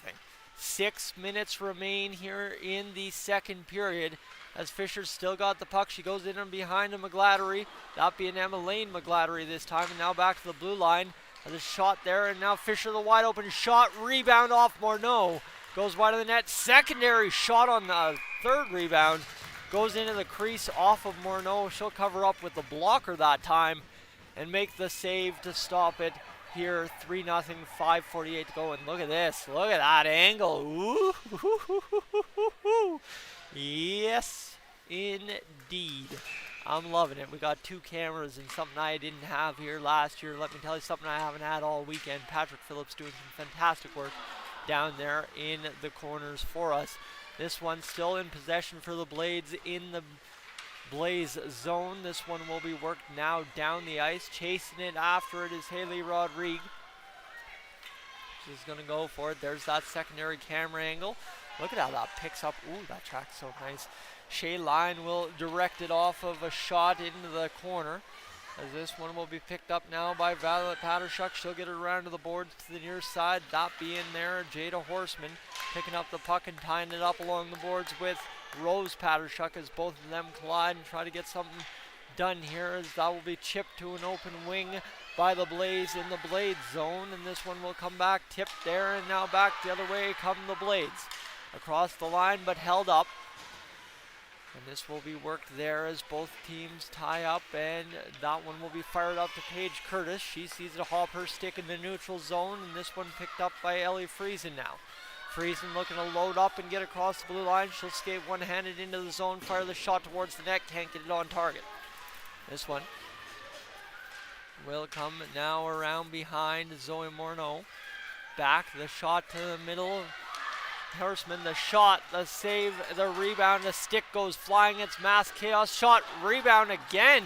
Goes into the corner off of Morneau. A clutch save right there.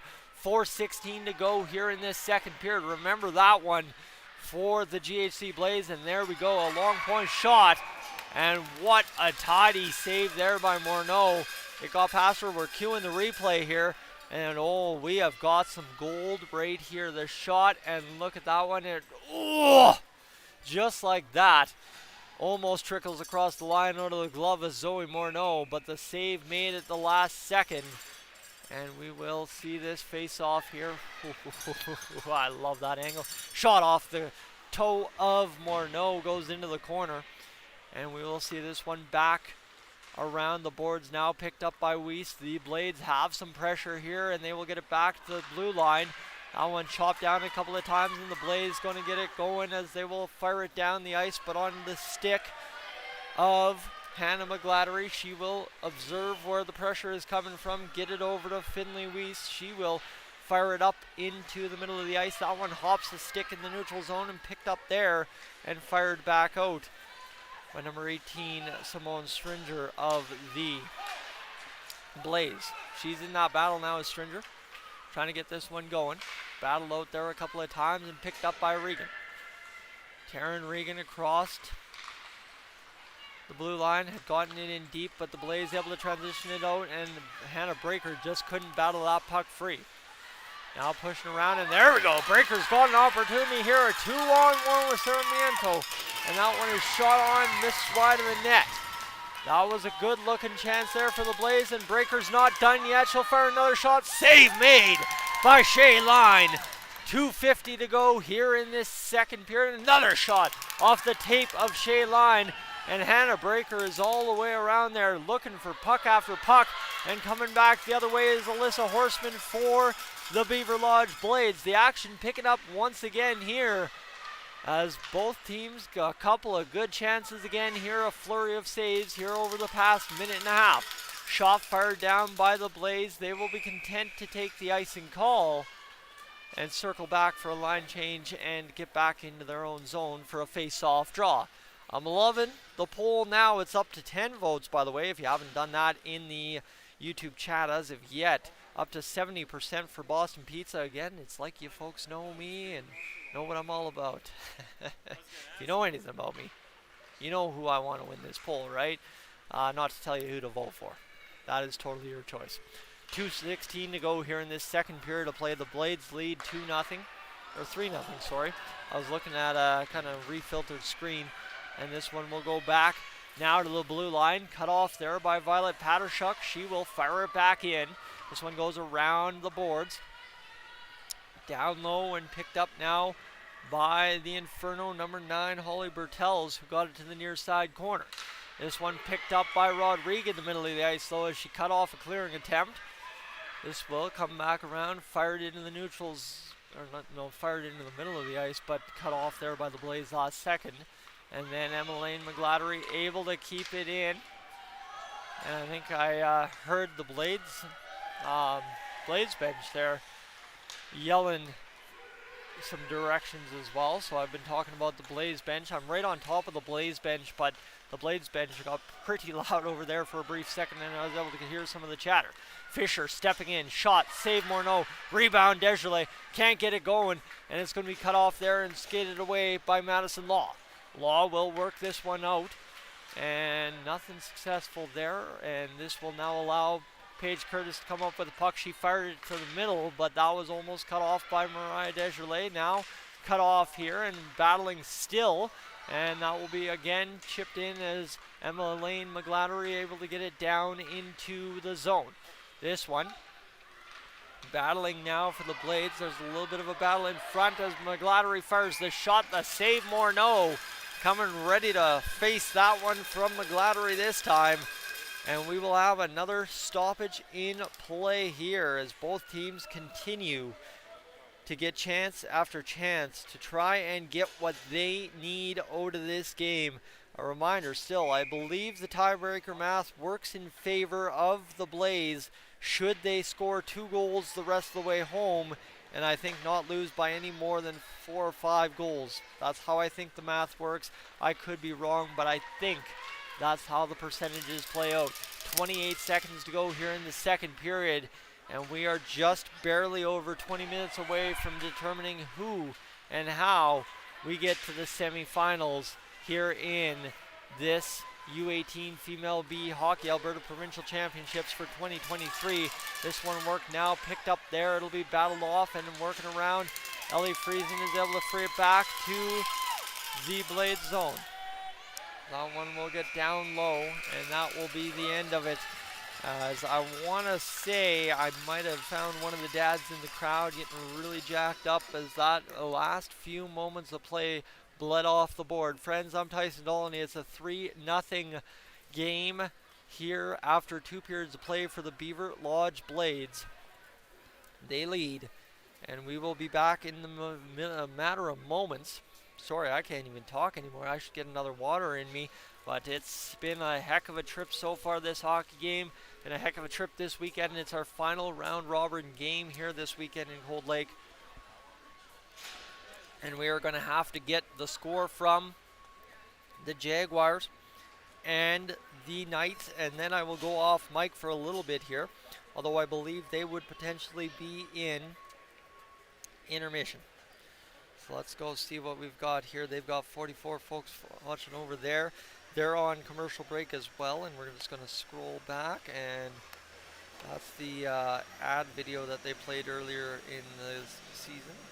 It looks like that was 3-1 at the end of 2 periods of play for the Jaguars. So things could still come to fruition here for the Beaverlodge Blades. 3 more goals in the third period for the Jaguars, And of course, 3 more goals in the third period for the Beaverlodge Blades could create that 6-6 that one of the Beaverlodge fans was talking about when it comes down to making this happen for Beaverlodge in the tiebreaker in Pool B.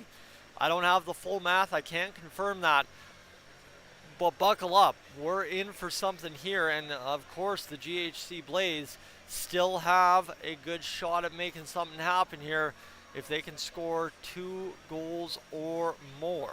So, stay tuned. We'll see what comes of it. We've got the third period coming up in about 13 minutes time. Thanks for tuning in, friends. I'll be back shortly.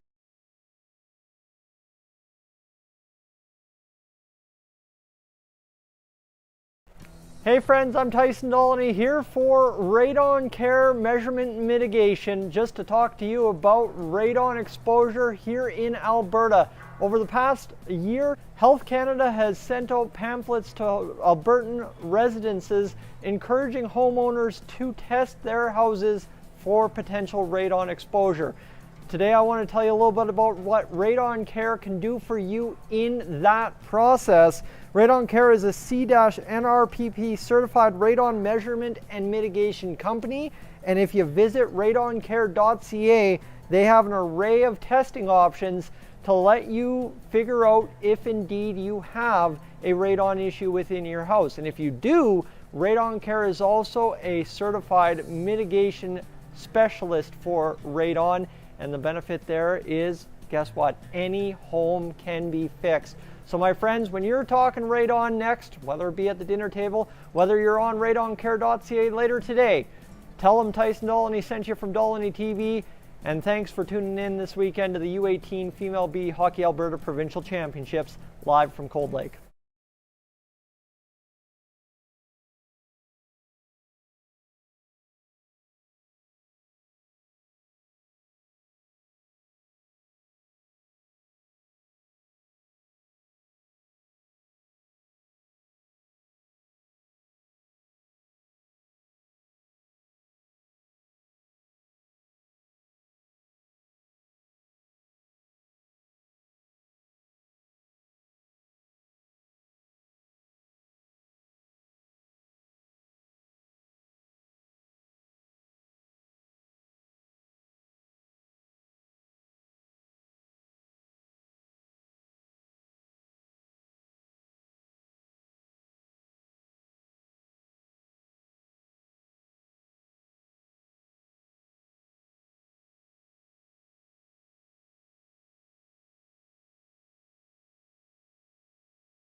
Hey friends, I'm Tyson Olney joining you again here in the second intermission. We are about 6.5 minutes away from getting this third period underway. Let me tell you, it's going to be an exciting finish here as the Blaze and the Blades are engaged in a 3-0 game. And oh my goodness, let me tell you, the tiebreaker aplenty still. As I said, all it takes is the Blades to score 3 and the Jaguars to score 3 or 4 over in Rink 1, and suddenly, we've got an interesting scenario over there according to the spreadsheet circulating in Beaverlodge's fan base here in Cold Lake this weekend. And you give that fact, well, when it comes down to it for the tiebreaker over in Pool A, just kind of how it would all work out is if GHC Blaze can score 2 goals, and still, I think if they even lose, yeah, that's why you'd need the tiebreakers, because two teams would be 0-3. If they score 2 goals in this third period, they will take the tiebreaker over the St. Albert Rush. So it's kind of interesting to see how this is going to pan out here this weekend. And obviously, too, it's been a very interesting kind of pool in Pool B. I don't think we've seen near as much, or it doesn't feel like it anyways, of Pool B. But it's going to take quite an interesting game to sort everything out here in this one. Still, down the stretch. 3-0 for the Blades. They need a couple more goals. They need double the goals they've gotten in half as much time. And or just as many goals as they've gotten in half as much time. And then for the Blaze, again, 2 goals would ensure they win the tiebreak. 3 goals would ensure there is no tiebreak if it finishes 3-3. So that's kind of the situation here for the Blaze. They're yet to get on the board this tournament, but if they end up getting on the board, then what they can do is by scoring 2 goals ensure the tiebreak win, and then secondary, if they can score 3 and somehow find this game tied at a bare minimum, they ensure there is no tiebreak. So there is a couple of situations still to play out here in this third period. And obviously, too, we remain glued to what happens in Rink 1 throughout the rest of their game over there. I'm loving this. If we can grab a shot, Brandon, can we grab a shot of the Beaver over in the mini stick rink? Because I am loving seeing that. That is fantastic. This is one of the best things that Beaverlodge has brought to the tournament year in, year out. Logan cuts us over there. There's the Beaverlodge Blades Beaver hanging out in the mini stick arena here in Cold Lake. That's also one of the niftiest things I don't think you've actually seen on camera here in rink number 2 is how cool this rink actually is for having that mini sticks rink. And that's good enough. We'll let the Beaver continue to roam around the concourse here in rink number 2, but that's pretty nifty to see that the Beaverlodge Blades for the second year in a row brought back the mascot. That was a fun little addition last year, and I'm glad we have it again this year.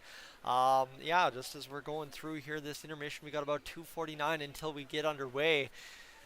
It's been a long haul on this Saturday, but friends, we are almost done. And I don't know if Patrick knows the rules about reversing camera shots, but guess we're one side of the rink, back side of the rink. We can make it work. We can make it work. But Patrick's going to go around the rink to the other corner here. Interview the scorekeepers. I think there's, yeah. That is there. But we are just going to continue along here in this intermission, rolling the ads, and I'd like to once again, for the final time tonight, and this is, whether it be for the Blaze, whether it be for the Blades, whether it be for neither, if this is the final time you hear from me as this third period of action here in this tournament, I want to thank you for, just in case I don't get a chance, I want to thank you for all your support here on Dolynny TV this weekend.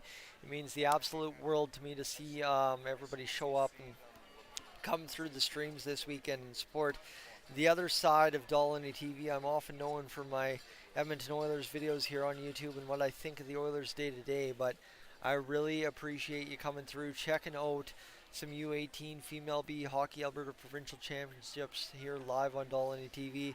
It's something I want to get into more, and that's kind of my leaving message for you. If at any point you have a hockey tournament you want to get streamed, if there's a lacrosse tournament, if there's anything, I'm pretty versatile. Play-by-play, as you've seen, I might not be the most knowledgeable, I might not be the most educated in every facet of any game I watch, but when it comes down to it, I've got a passion for doing exactly this. The games that aren't traditionally broadcast, the games that are most appreciated to be broadcast, the games, whatever you want to say, I have a big passion for bringing those live to you, and I would love to do that for you. I'm down in Calgary, let's be honest. I'm down in Calgary. The Blades have taken the ice, so have the Blaze. And just to say, I'm down in the Calgary area, but I would love to go all across the province of Alberta, watching hockey in all kinds of different rinks and doing this kind of thing all across the province. So feel free, send somebody a message that's down here at the rink, grab my business card, and I would love to chat about what I could possibly do for you at any point over the next years, whatever you want to say. But let's wrap this up here. Enough about me. It's about the young ladies on the ice and what they've got ahead of them here in this third period of play. The face-off at center ice, McGladdery taking the draw against Carmen Ceramentio, and this one will be faced off to the near side boards. Hannah Breaker, who's been starring in this game so far for the Blaze when it comes to getting offensive opportunities, and she was doing it the other game as well, fires it in and gets it back to the point. McCarthy there, Daisy McCarthy will get it in deep, now into that near side corner, and for some reason I've got a real awful angle of that just suddenly, but I guess that's maybe because the stands have packed up a little bit more over there, and this one's going to be fired around the boards to the near side, or far side, sorry, in the Blaze zone, now to the near side. Here's Daisy McCarthy skating into it. She bangs it off the boards, tipped in there, out of the zone, and here comes the other way for the Blaze, Kiana Amati. And she can't get it down deep enough. That one will tip off the stick there, all the way length of the ice, and cutting around behind the net is Lucy Daly to prevent the easy pass or the easy shot around on the wraparound. This one continues to be in behind Zoe Morneau of the Blaze as they will clear the zone. It goes length of the ice, and that will not be an icing call. That one is just as close to an icing call. We've seen that a couple of times this weekend, but Violet Pattershuk cuts it off last second, chips it up off of the Blaze player. It rides the boards a little bit. Haven't seen that much this weekend. And this one will be chipped back the other way into possession for the Blades. 2-on-1, the shot, the save on Alyssa Horseman. Morneau on the rebound, jams, makes the save. There's a little bit of pushing and shoving in front, and that will be quickly separated by the linesman. Doing a good job getting in there and making sure the emotions stay in check here in this 3-0 game. And we will have ourselves a face-off to the left of Zoe Morneau. Desperation time for both teams is, it's funny, a team up 3-0 in a hockey game could be desperate, but that's kind of the situation here for the Blades. And, for the Blaze as well, it's the same exact on the other end. One team's trailing, one team's leading, and it's by a 3-goal margin both ways, and both teams are in the exact same boat. Entering play here in this third period. We're already 2 minutes in. Both teams battling here, and they are tying up along that corner, diving around. There's all kinds of clustering there on the boards, and everybody's separated at last. And this one will come back the other way, carried across the blue line. Wheeling and dealing in are the Blaze. They are in on the attack. And as this game has gone long, Blaze and Blades have really started to sound real similar. I warned you it was a possibility, but it is what it is. And coming back into the offensive zone is Madison House for the Blades. She'll get it up ahead and now played down by Taryn Regan, who will play this one. In on the attack now. She'll trip up on a pick in the ice, it looks like, and end up going down. That'll allow the Blaze come up with the puck, and they'll start transitioning back the other way. This one to the attack. Shot fired down low into the Blades zone. Picking it up is Weiss. She'll come in and wrap it off the boards to Hannah McGladdery. Now shot fired again. Shot off the post that time from a long range point shot. 16:51 to go. Coming onto the ice is Daisy McCarthy, who will have to defend this rush from Bradley Fisher. She keeps her to the outside, and that one will go far around the boards and now fired in. That one tipped off and now played ahead. This one down the length of the ice takes a hop off the boards. Friendly hop for Haley Rodriguez, the Beaverlodge side. 16:30 to go here in this third period, and you can just hear the atmosphere in this rink. There is a lot of chatter because, as I said, both teams in their tiebreaker situations desperate to get to the action and get the next goal. Emmeline McGladdery forces it down. Save made. Rebound. Morneau again with the denial. Just like that, a huge couple of saves there for Morneau, and the Blades still attacking. Shot fired wide of the net that time, as we've got exactly 16 minutes remaining here in this third period of play. We're winding down on the round robin here in Cold Lake, but still lots to be decided. Fisher picks it up. Bradley Fisher will work it down low into the Blaze zone, work it right in front, hops up over top of the net. That stays out! That rode the goal line for a solid split second, and a backhand opportunity. Morneau the save and equal to the task there yet again. My goodness, a flurry of chances here in the zone for the Blades, and the Blades are able to keep them off the score sheet. That would have kind of gotten the Blades quite close to what they're looking to achieve. The shot saved by Shay Line. A good one there and kicked out to the far side boards. McGladdery bangs it up off the boards. Regan didn't read the play, and that one comes back into the Blades zone. Not to worry, Violet Pattershuk will chip it off to Bradley Fisher, and Regan and Fisher are across the blue line. This one in down low into the Blaze end. They will get going on the boards here, as that will be back to Lucy Daly, who will fire it up the boards to Paige Curtis. It skates past her. Shot tips in front. Save. Rebound twice over. Two more saves for Zoe Morneau, who is absolutely keeping the Beaverlodge Blades at bay here in this one. The wind-up. The shot goes wide of the net. And that one will now come to the near side boards as it comes around for Lucy Daly again. She'll look to chip this one high into the zone.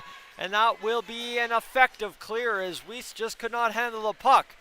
There for the Blades, who were pressuring heavy in the zone. Loading up, Alyssa Horseman again fires the shot off the shin pads in front of a Blaze player, and it'll come to behind the net for the Blaze to play it out. Weiss another chance to keep it in. I don't think she's going to miss this one. She is battling to keep it in. It gets down to Regan, who fires the shot. Glove save, Morneau. And that will stop this flurry of action in the Blaze zone. And a good load up there from Regan. Just could not beat the glove of Morneau. And here.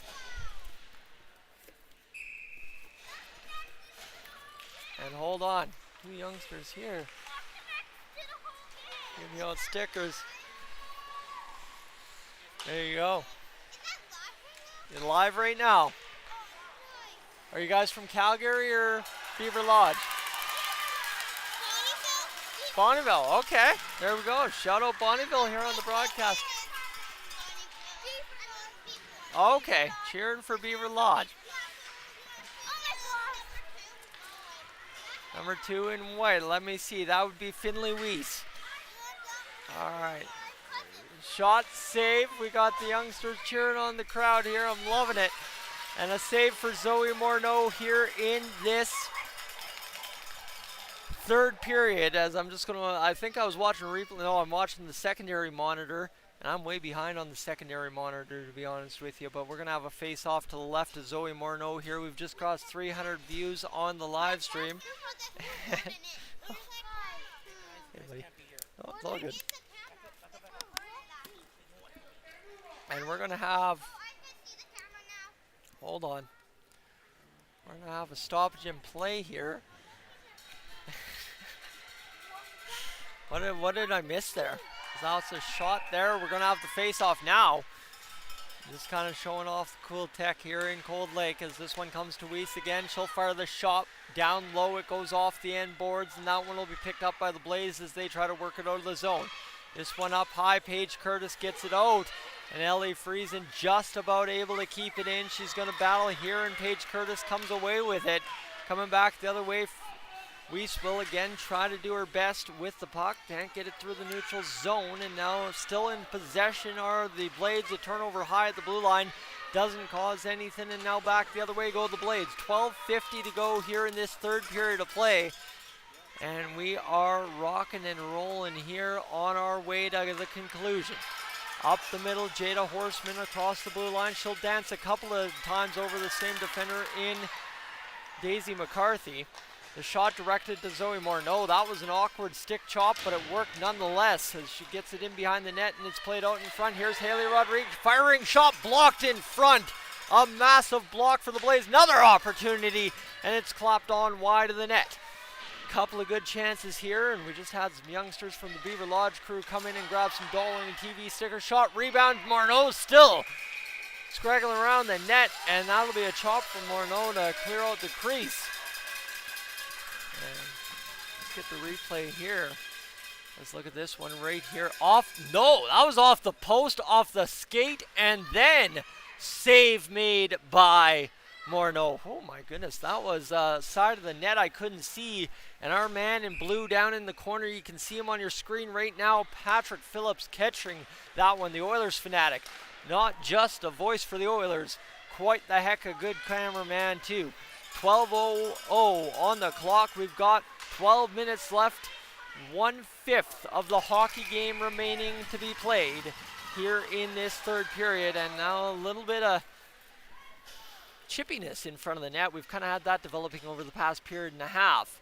As both these teams, like I said, I don't think it's out of anything foul or malicious. I think it's really just the desperation setting in for both teams.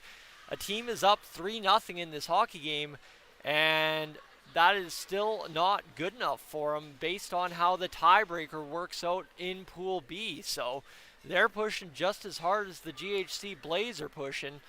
And we are in for an interesting finish the rest of the way home here.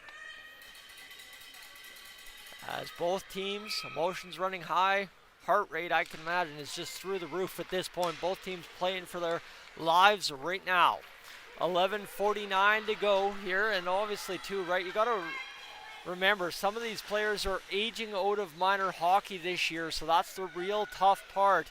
Some of these players are doing their best in what could be, if they face elimination and are eliminated by the end of this game, they are potentially playing their last games of their minor hockey careers here in this one in Rink 2 in Cold Lake. So they are looking to wrap it up on a high note, and obviously the crowd appreciative of that fact as they continue to attack. And there's a shot from the outside for Danica Bryant. She got it on net. It's a tie-up in behind the net. 11:08 to go here in this third period, and we will have a whistle for body contact in behind the net. The shoulder clips the shoulder. And we will have going off to the box Madison Law of the GHC Blaze for the 2-minute body contact minor. And now the Blades will get the power play chance, and this might be exactly what they've been looking for here. They've had difficulty solving Zoe Morneau from the majority of the game, and they're going to look to try and do it here as they fire the shot. Scores! Just like that. All you have to do is ask for it and get it. And that is Emmeline McGladdery on the redirect right off the top of the blue paint, scoring the goal to make it 4-0. The Blades need 2 if they want to control their own fate to some better degree, as Emmeline McGladdery with that perfect one, and that's going to be another hat on the ice for the Blades as they fire it up. Haley Rodriguez throwing it towards the ice there, saying, come on, give us your best. And Emmeline McGladdery goes off to a large cheer from the Blades.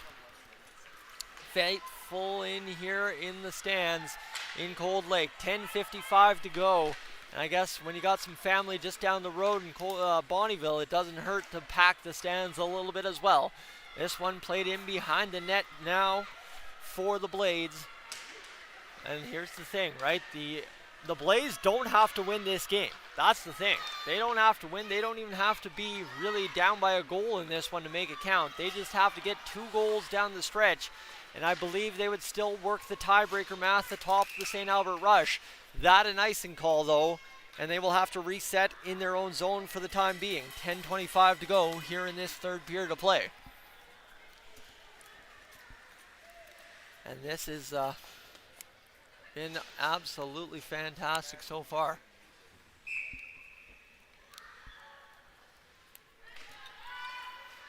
This one's going to be worked out of the zone by the Blaze. Now chipped back in very quickly by the Blades. They will work to the middle, and that one will be cut off there by Paige Curtis. Now Weiss with the puck. She'll fire the shot. Glove save for Zoe Morneau. Still tripping up a little bit here as time goes aboard in this 10 minutes left in this third period. Shot save again. Morneau making a flurry of them right there again. She's been tested heavily throughout the game and continues to make save after save. This one banked off the boards to the high point. Doesn't get out. Comes around to the boards again, around to the far side. That picked up by Fisher. Collision there. Doesn't knock the puck free. Now picked up there by McGladdery. McGladdery will work this one back to the blue line. The shot clapped down by Hannah McGladdery as it was stopped on the way to the net. This one to the near side boards now as it continues to battle there in the corner. Picked up by Weiss. She'll fire it to the front of the net. Fisher battling for it. Shot save by Morneau. Zoe Morneau standing tough in net as this one comes back as Fisher will walk around again. Load up the shot, blocked in front. Weiss getting to the puck. She frees it up. Mariah Desjardins goes far side, and now the shot as it bounced right back. Scores! Just like that. Emma-Lane McGladdery, big smile. I do not know if you can see the big smile on Emma-Lane McGladdery's face right now, but she is absolutely enjoying the heck out of this. And the Blades are just about there as that one shot down, and McGladdery gets back up from the knees and fires it glove side. A quick release puts it up to 5-0. So 9:05 remain. The Blades need 1 or 2 more at minimum. I think based on the goal scoring in the game next door, they need 2 more just to be safe. And obviously some things to change next door in Imperial Place. Pushed in by the Blades here, and they will tie up there for a brief moment as it's now freed up by Ellie Friesen. Again, players colliding, and the puck batted down into the far side corner. Picked up the boards and fired out as this one will go down, and chasing after it is Violet Pattershuk. She will bang it off the boards there and get it now to Jada Horseman, who can't get it past the defense. Now she does. Here's picking up steam. Ellie Friesen. Ellie Friesen in on the attack. She will collide heavily with the Blaze player coming out of the corner. Banged in off the boards again by Haley Rodrigue, down low into the Blaze zone. This one comes around to the far side. The Blaze will transition, and that pass just out of the outstretched arms there of number 10 for the Blaze. That is Caitlin Hender. This one still battling around here as Hender will go off for a line change and picked up still by Friesen. She'll work to the middle, and that one will take down 2 Blaze players as they collided. I think stick got tangled somewhere there, and this one will work back the other way as the Blaze are across the blue line. And you can guess who's on the other half of the 2-on-1. It's Hannah Breaker in support, though. The shot coming from the point. And Carmen Sarmiento couldn't get that shot through, but another dangerous look there for the Blaze as they tried to get the attack going. This one worked now for the Blades across the blue line. As it'll be Fisher in on the attack. She'll be rowed off the angle to the net, and now back to the near side as Weiss is standing tall waiting for the puck. It skips off her stick, and Hannah McGladdery picks it up at center ice. There is 7.5 to go. The shot save made by Morneau, and we will have another stop in the action. Zoe Morneau, though, is going to head to the bench here quickly. And there's a little bit of a conference here as it looks like they're going to retighten her glove. Looks like they might have something. Oh, there's Patrick Phillips down there in the far side of the rink broadcasting this one, and that's his angle. That's what he's filming right now. this is what I'm looking at high atop of the rink as they're just working the glove for Zoe Morneau. Something must have come loose in there. Looks like they're trying to feel around for something in the glove. And they're going to get it back to Morneau's hand and see if that feels much better as Morneau shakes the head, nods yes twice. Equipment manager talking it over with Morneau. Tap on the helmet, and Morneau is ready to go for this final 7:16 here in this third period of play. There's a couple of things left to be decided here. McGladdery gets it back to the point. Haley Rodriguez skating it there, can't get it through on the whiff shot. She'll still have it at center ice, now back retreating into her own zone. Played up ahead and now picked up by Fisher. Fisher will work through the middle and get into the zone. She'll get on the attack and drop it for Emmeline McGladdery, who fires up the shot. The save by Morneau to keep the Blades away from that 6-0 lead. You know that when you know the magic numbers, you're looking for it, waiting for it, hoping for it. And that's kind of the Blades. They are pushing for it as well. They are doing their best to keep the offense up, and they knew what they needed coming into this period. They had gotten 3 in the first 2. They need 3 or 4 in this one. And another shot. Big save from Morneau. And this one will be back to Regan, who will load up the shot up high. Hits one of the Blaze players, but they're able to block it nonetheless, and Rodriguez will get it across. That one skips over the tape of number 21 for the Blades, that being Violet Patershuk, and now into possession for Rodriguez. She'll fire it up ahead again, chipped into the zone by the Blades. Madison House first to the puck, directs it in on Morneau, and then a nice astute play there from the defense of Madison Law to get it back into the crease, and a cover for Zoe Morneau in the Blaze end. And I am loving these replay angles. Logan, you are doing a fantastic job, my friend. Both our camera crew doing good jobs so far in this one. We are rocking and rolling, and we are almost at the conclusion of the round robin here for the U18 Female Bees in Cold Lake, as this one's chopped down. Lucy Daly with another block on the way to the net. You love to see it. She's been fantastic all tournament long with standing in the way and letting the puck hit her and doing her job, getting in those lanes, and it's what you like to see on the blue line, that's for sure. The shot here from Hannah McGladdery, who has been rifling shot after shot here in this game, trying to find an open point shot. A little bit of tie up, and now a little pushing and shoving in the crease area, and they're going to skate away from that. That's kind of about as much as aggression as you'll see between these teams here at this tournament. Obviously everybody knows what it means, and no one wants to be facing any disciplinary actions throughout the rest of the year or into next year. So both teams, the emotion's there, and you see as soon as it happens, they recognize it, and the linesmen are doing a really good job. Oh yeah, I guess we should update the score 5-0. My apologies. I don't think I ever heard you. My apologies, but yeah, there we are, 5-0 for the Blades here in this third period of play, and it looks like the referee is going to come over and talk to the Blades bench, as this is kind of just one of those things. Yep, we've got the shot there of the referees congregating with the Blades, as it will indeed be a penalty to the Blades number 13. That being Rose Patershuk taking the penalty for the Blades, and that's what comes from this little altercation in front of the net. That's the thing, both teams, the emotions are running high, the adrenaline's running high, the heartbeat must just be through the roof. Honestly, here's the problem. I have never played a competitive stitch of hockey in my life, and to honestly tell you, this has been an absolute awesome display in this game. It's a 5-0 game.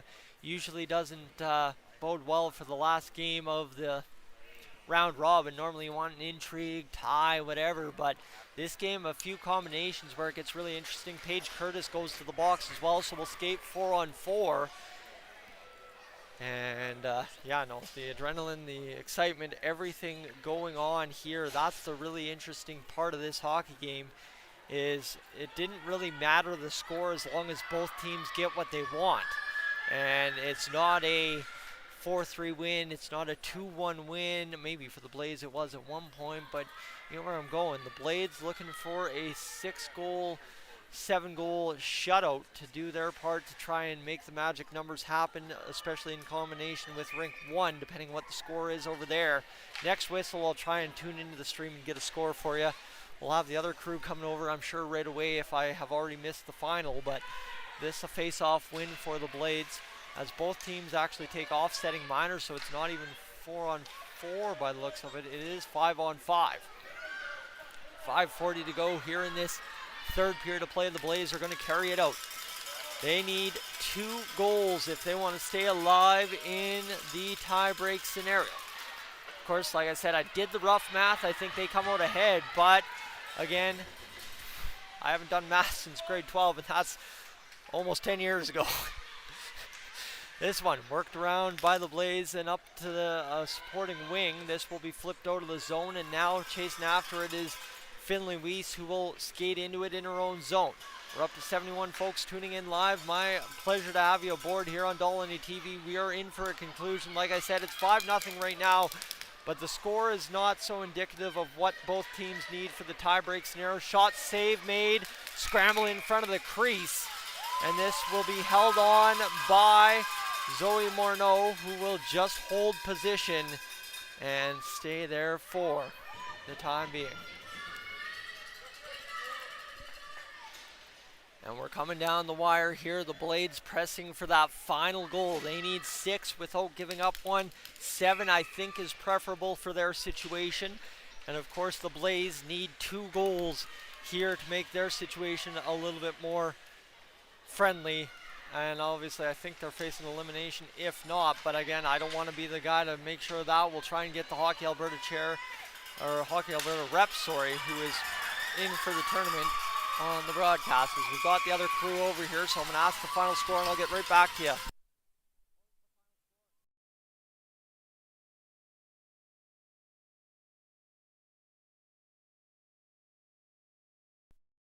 So if anyone can get a hold of the fine folks here in Cold Lake for the Beaverlodge side that have the spreadsheet, and you can tell them it was a 3-1 final for the Lakeland Jaguars, and come see me after they punch that into their spreadsheet and see what the math comes out to.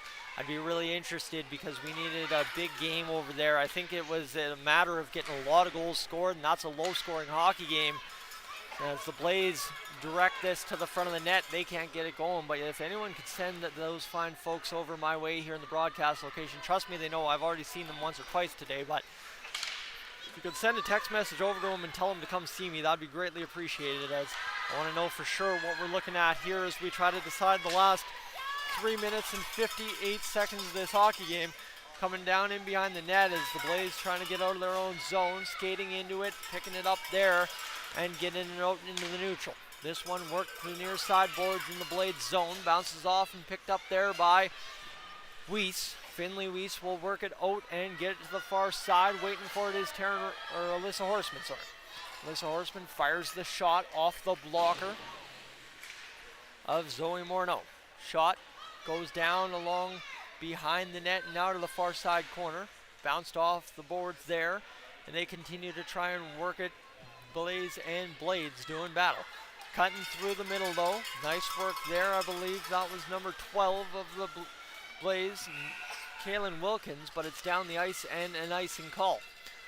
A lot of things happening here in my brain, and I mean, I am functioning on about last night, 5 hours of sleep. Night before, about 6. Night before, about 3. So we are running ragged here, but thankfully I've got the Monday to recover, drive home and get a good sleep. Probably pass out about 7 o'clock Monday night. Sound good? Get to work for 7 in the morning on Tuesday. This one worked into the middle of the ice, chopped down, and now Emma Lane McGladdery has the puck. She'll battle it there. 2:58 to go, and the GHC Blaze need 2 goals to stay alive. That much I am pretty certain of, as the Blades will work it back into the neutral. This one to the near side boards. Mariah Desjardins trying to play that puck. It'll come to Haley Rodriguez instead as she's spelled off. This one battling around there. Cross check will go called, and that indeed instead will be body contact.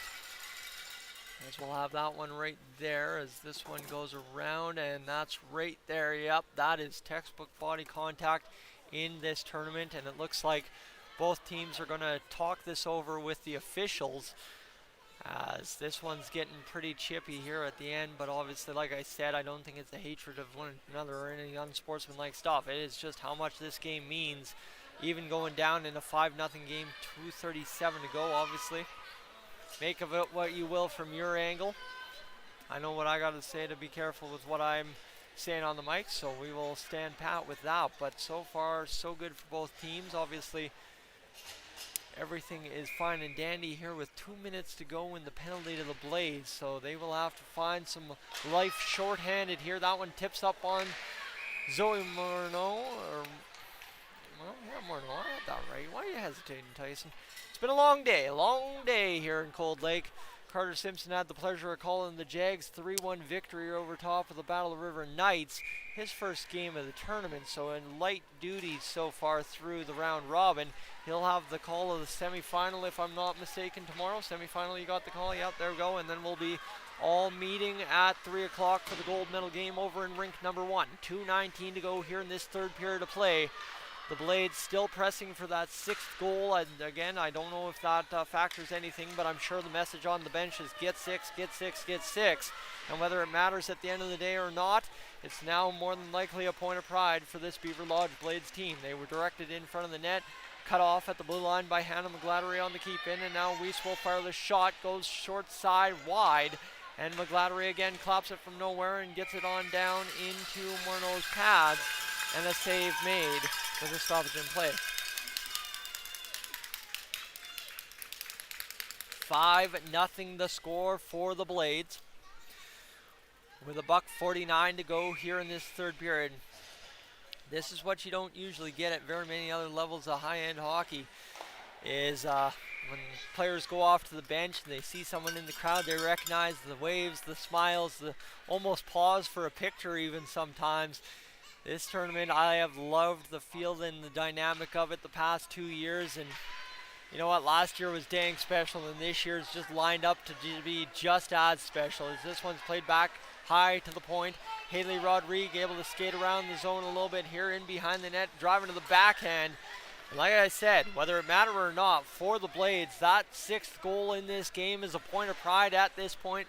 1:26 to go. Like I was saying, I was talking to the coaches for Beaverlodge. So that was kind of the situation. We were going over the tiebreaker for them, but a $1:12 remains here in this third period. Back and worked up high, and Paige Curtis got the puck.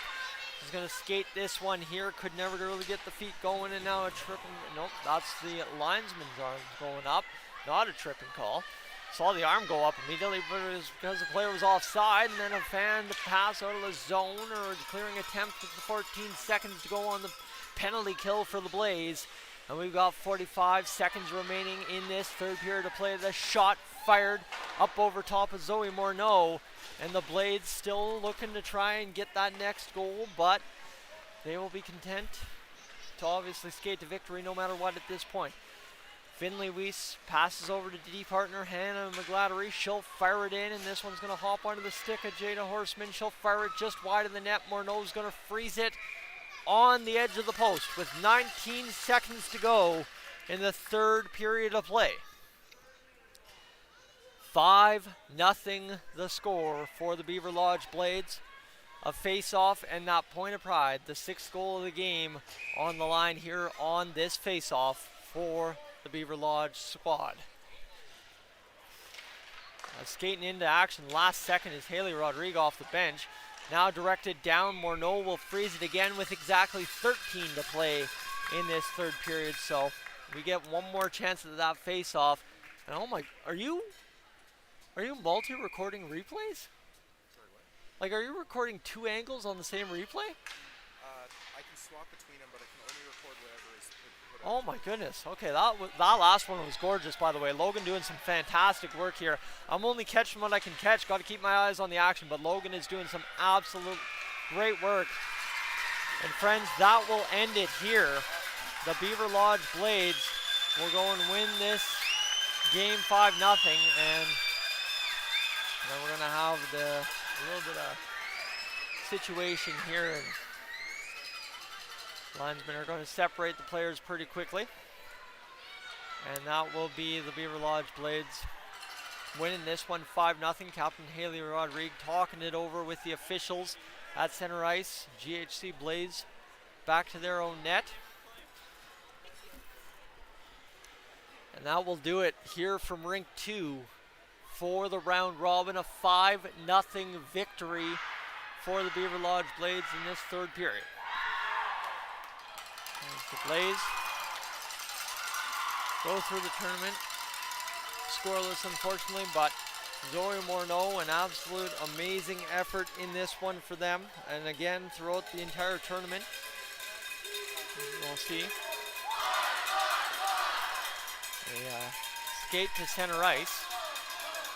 We'll see handshakes from both teams as they go along the line.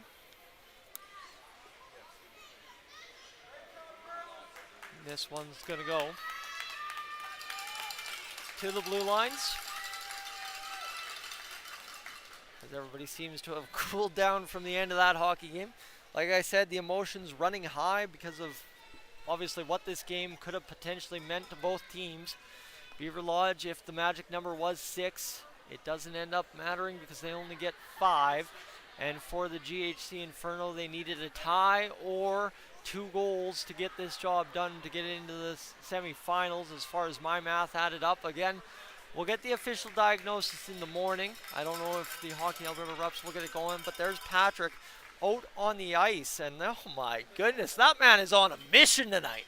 That man is doing some good work out there, and Patrick Phillips getting us in on the attack. He's trying to figure out the eyesight piece, but maybe not a good time for that. He'll keep it to the mini monitor, and now we will have the players of the game, the MVPs as they've been called this tournament, and the Heart and Hustle here in this one, the final round robin game of the tournament for the U18 Female B Hockey Alberta Provincial Championships, live on Dolynny TV and here in Cold Lake this weekend.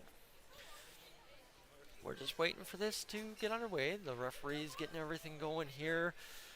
The young ladies lined up at both blue lines, anxiously awaiting one of their names to be called for each award. And this will be the score sheet handed over to the officials. And we're still diagnosing here. This is the longest it's taken all weekend. I'm not sure if the officials have to officially sign the game sheet for them to be able to do the Heart and Hustle and conclude matters. Vicky, thank you once again for tuning in. Really appreciate that. I've appreciated everybody tuning in this weekend into all the action here on Dolynny TV. What do you say we do it one last time on Rink 2 tomorrow morning about 9:15? Be my pleasure to have you if you want to have it. Oh, guys, whoa, whoa, whoa, whoa, whoa with that language. Sheesh. Getting out of here, boys. As this one will be still delayed to get going with the Heart and Hustle and the MVPs. Calgary. And there we go. We've got the 16, call. Alex Brooks. Alex Brooks, the MVP for Calgary in this one. Euro skate over to the timekeeper's box to receive her award. And that will be the end of that for the round robin for at least one team for the Blaze. And the Heart and Hustle will go to number 15, Liliana Kelmakov.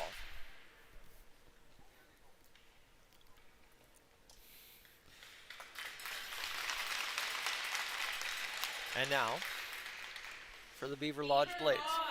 MVP number 31, MVP is Shay Line in this one. A shutout. And a performance turning aside every dangerous chance the Blaze got. Obviously, they were looking for 2 goals or a tie. And she got out there and did the job in net to background her team to victory. Bradley Fisher will come up and receive this. And as I just say here, for the final time in the round robin, and potentially for, once we sort out the tiebreakers, whatever's involved, for the final time in this tournament, to the graduating players on both sides, absolutely unreal to watch the end of your minor hockey careers here in Cold Lake. It's been my pleasure to have the call all weekend long as we sorted everything out. The Blades are going to get a team photo, but it looks like the Blades are going to wait until later, or it looks like hugs and everything is being had right now. So one of those great weekends turned in, and of course an ending for some. As we'll just let this roll here for a matter of a few moments longer. Got nothing better to do on a Saturday night, do we? I don't think there's anybody playing hockey or anything, so my crew has been dying to get to the Oilers game all night, and we've been dying to get to it all day because that signifies the end of our day. So I'm going to hold them up a little bit longer here this evening as we get the pictures there of the GHC Blazes team photo for this 2023 U18 Female B Hockey Alberta Provincial Championships. And that's the team photo right there as they get it rocking and rolling just in front of their net for most of the game. And I really appreciate everybody being along for the ride, and that's the GHC Blazes team photo, and that will do it here for this one. Good to go. And that will do it live from Cold Lake this weekend for the Saturday games. Friends, I'm Tyson Dolynny. One last time, thanks for everything this weekend. To everybody driving home tonight, tomorrow morning, or whenever, thank you so much for coming out, and please drive safely home. And to those graduating, one more time, heck of a showing here in Cold Lake, and wish you nothing but success moving forward. We'll catch you tomorrow. Unmute, don't end it. Unmute this. Remember? Yes.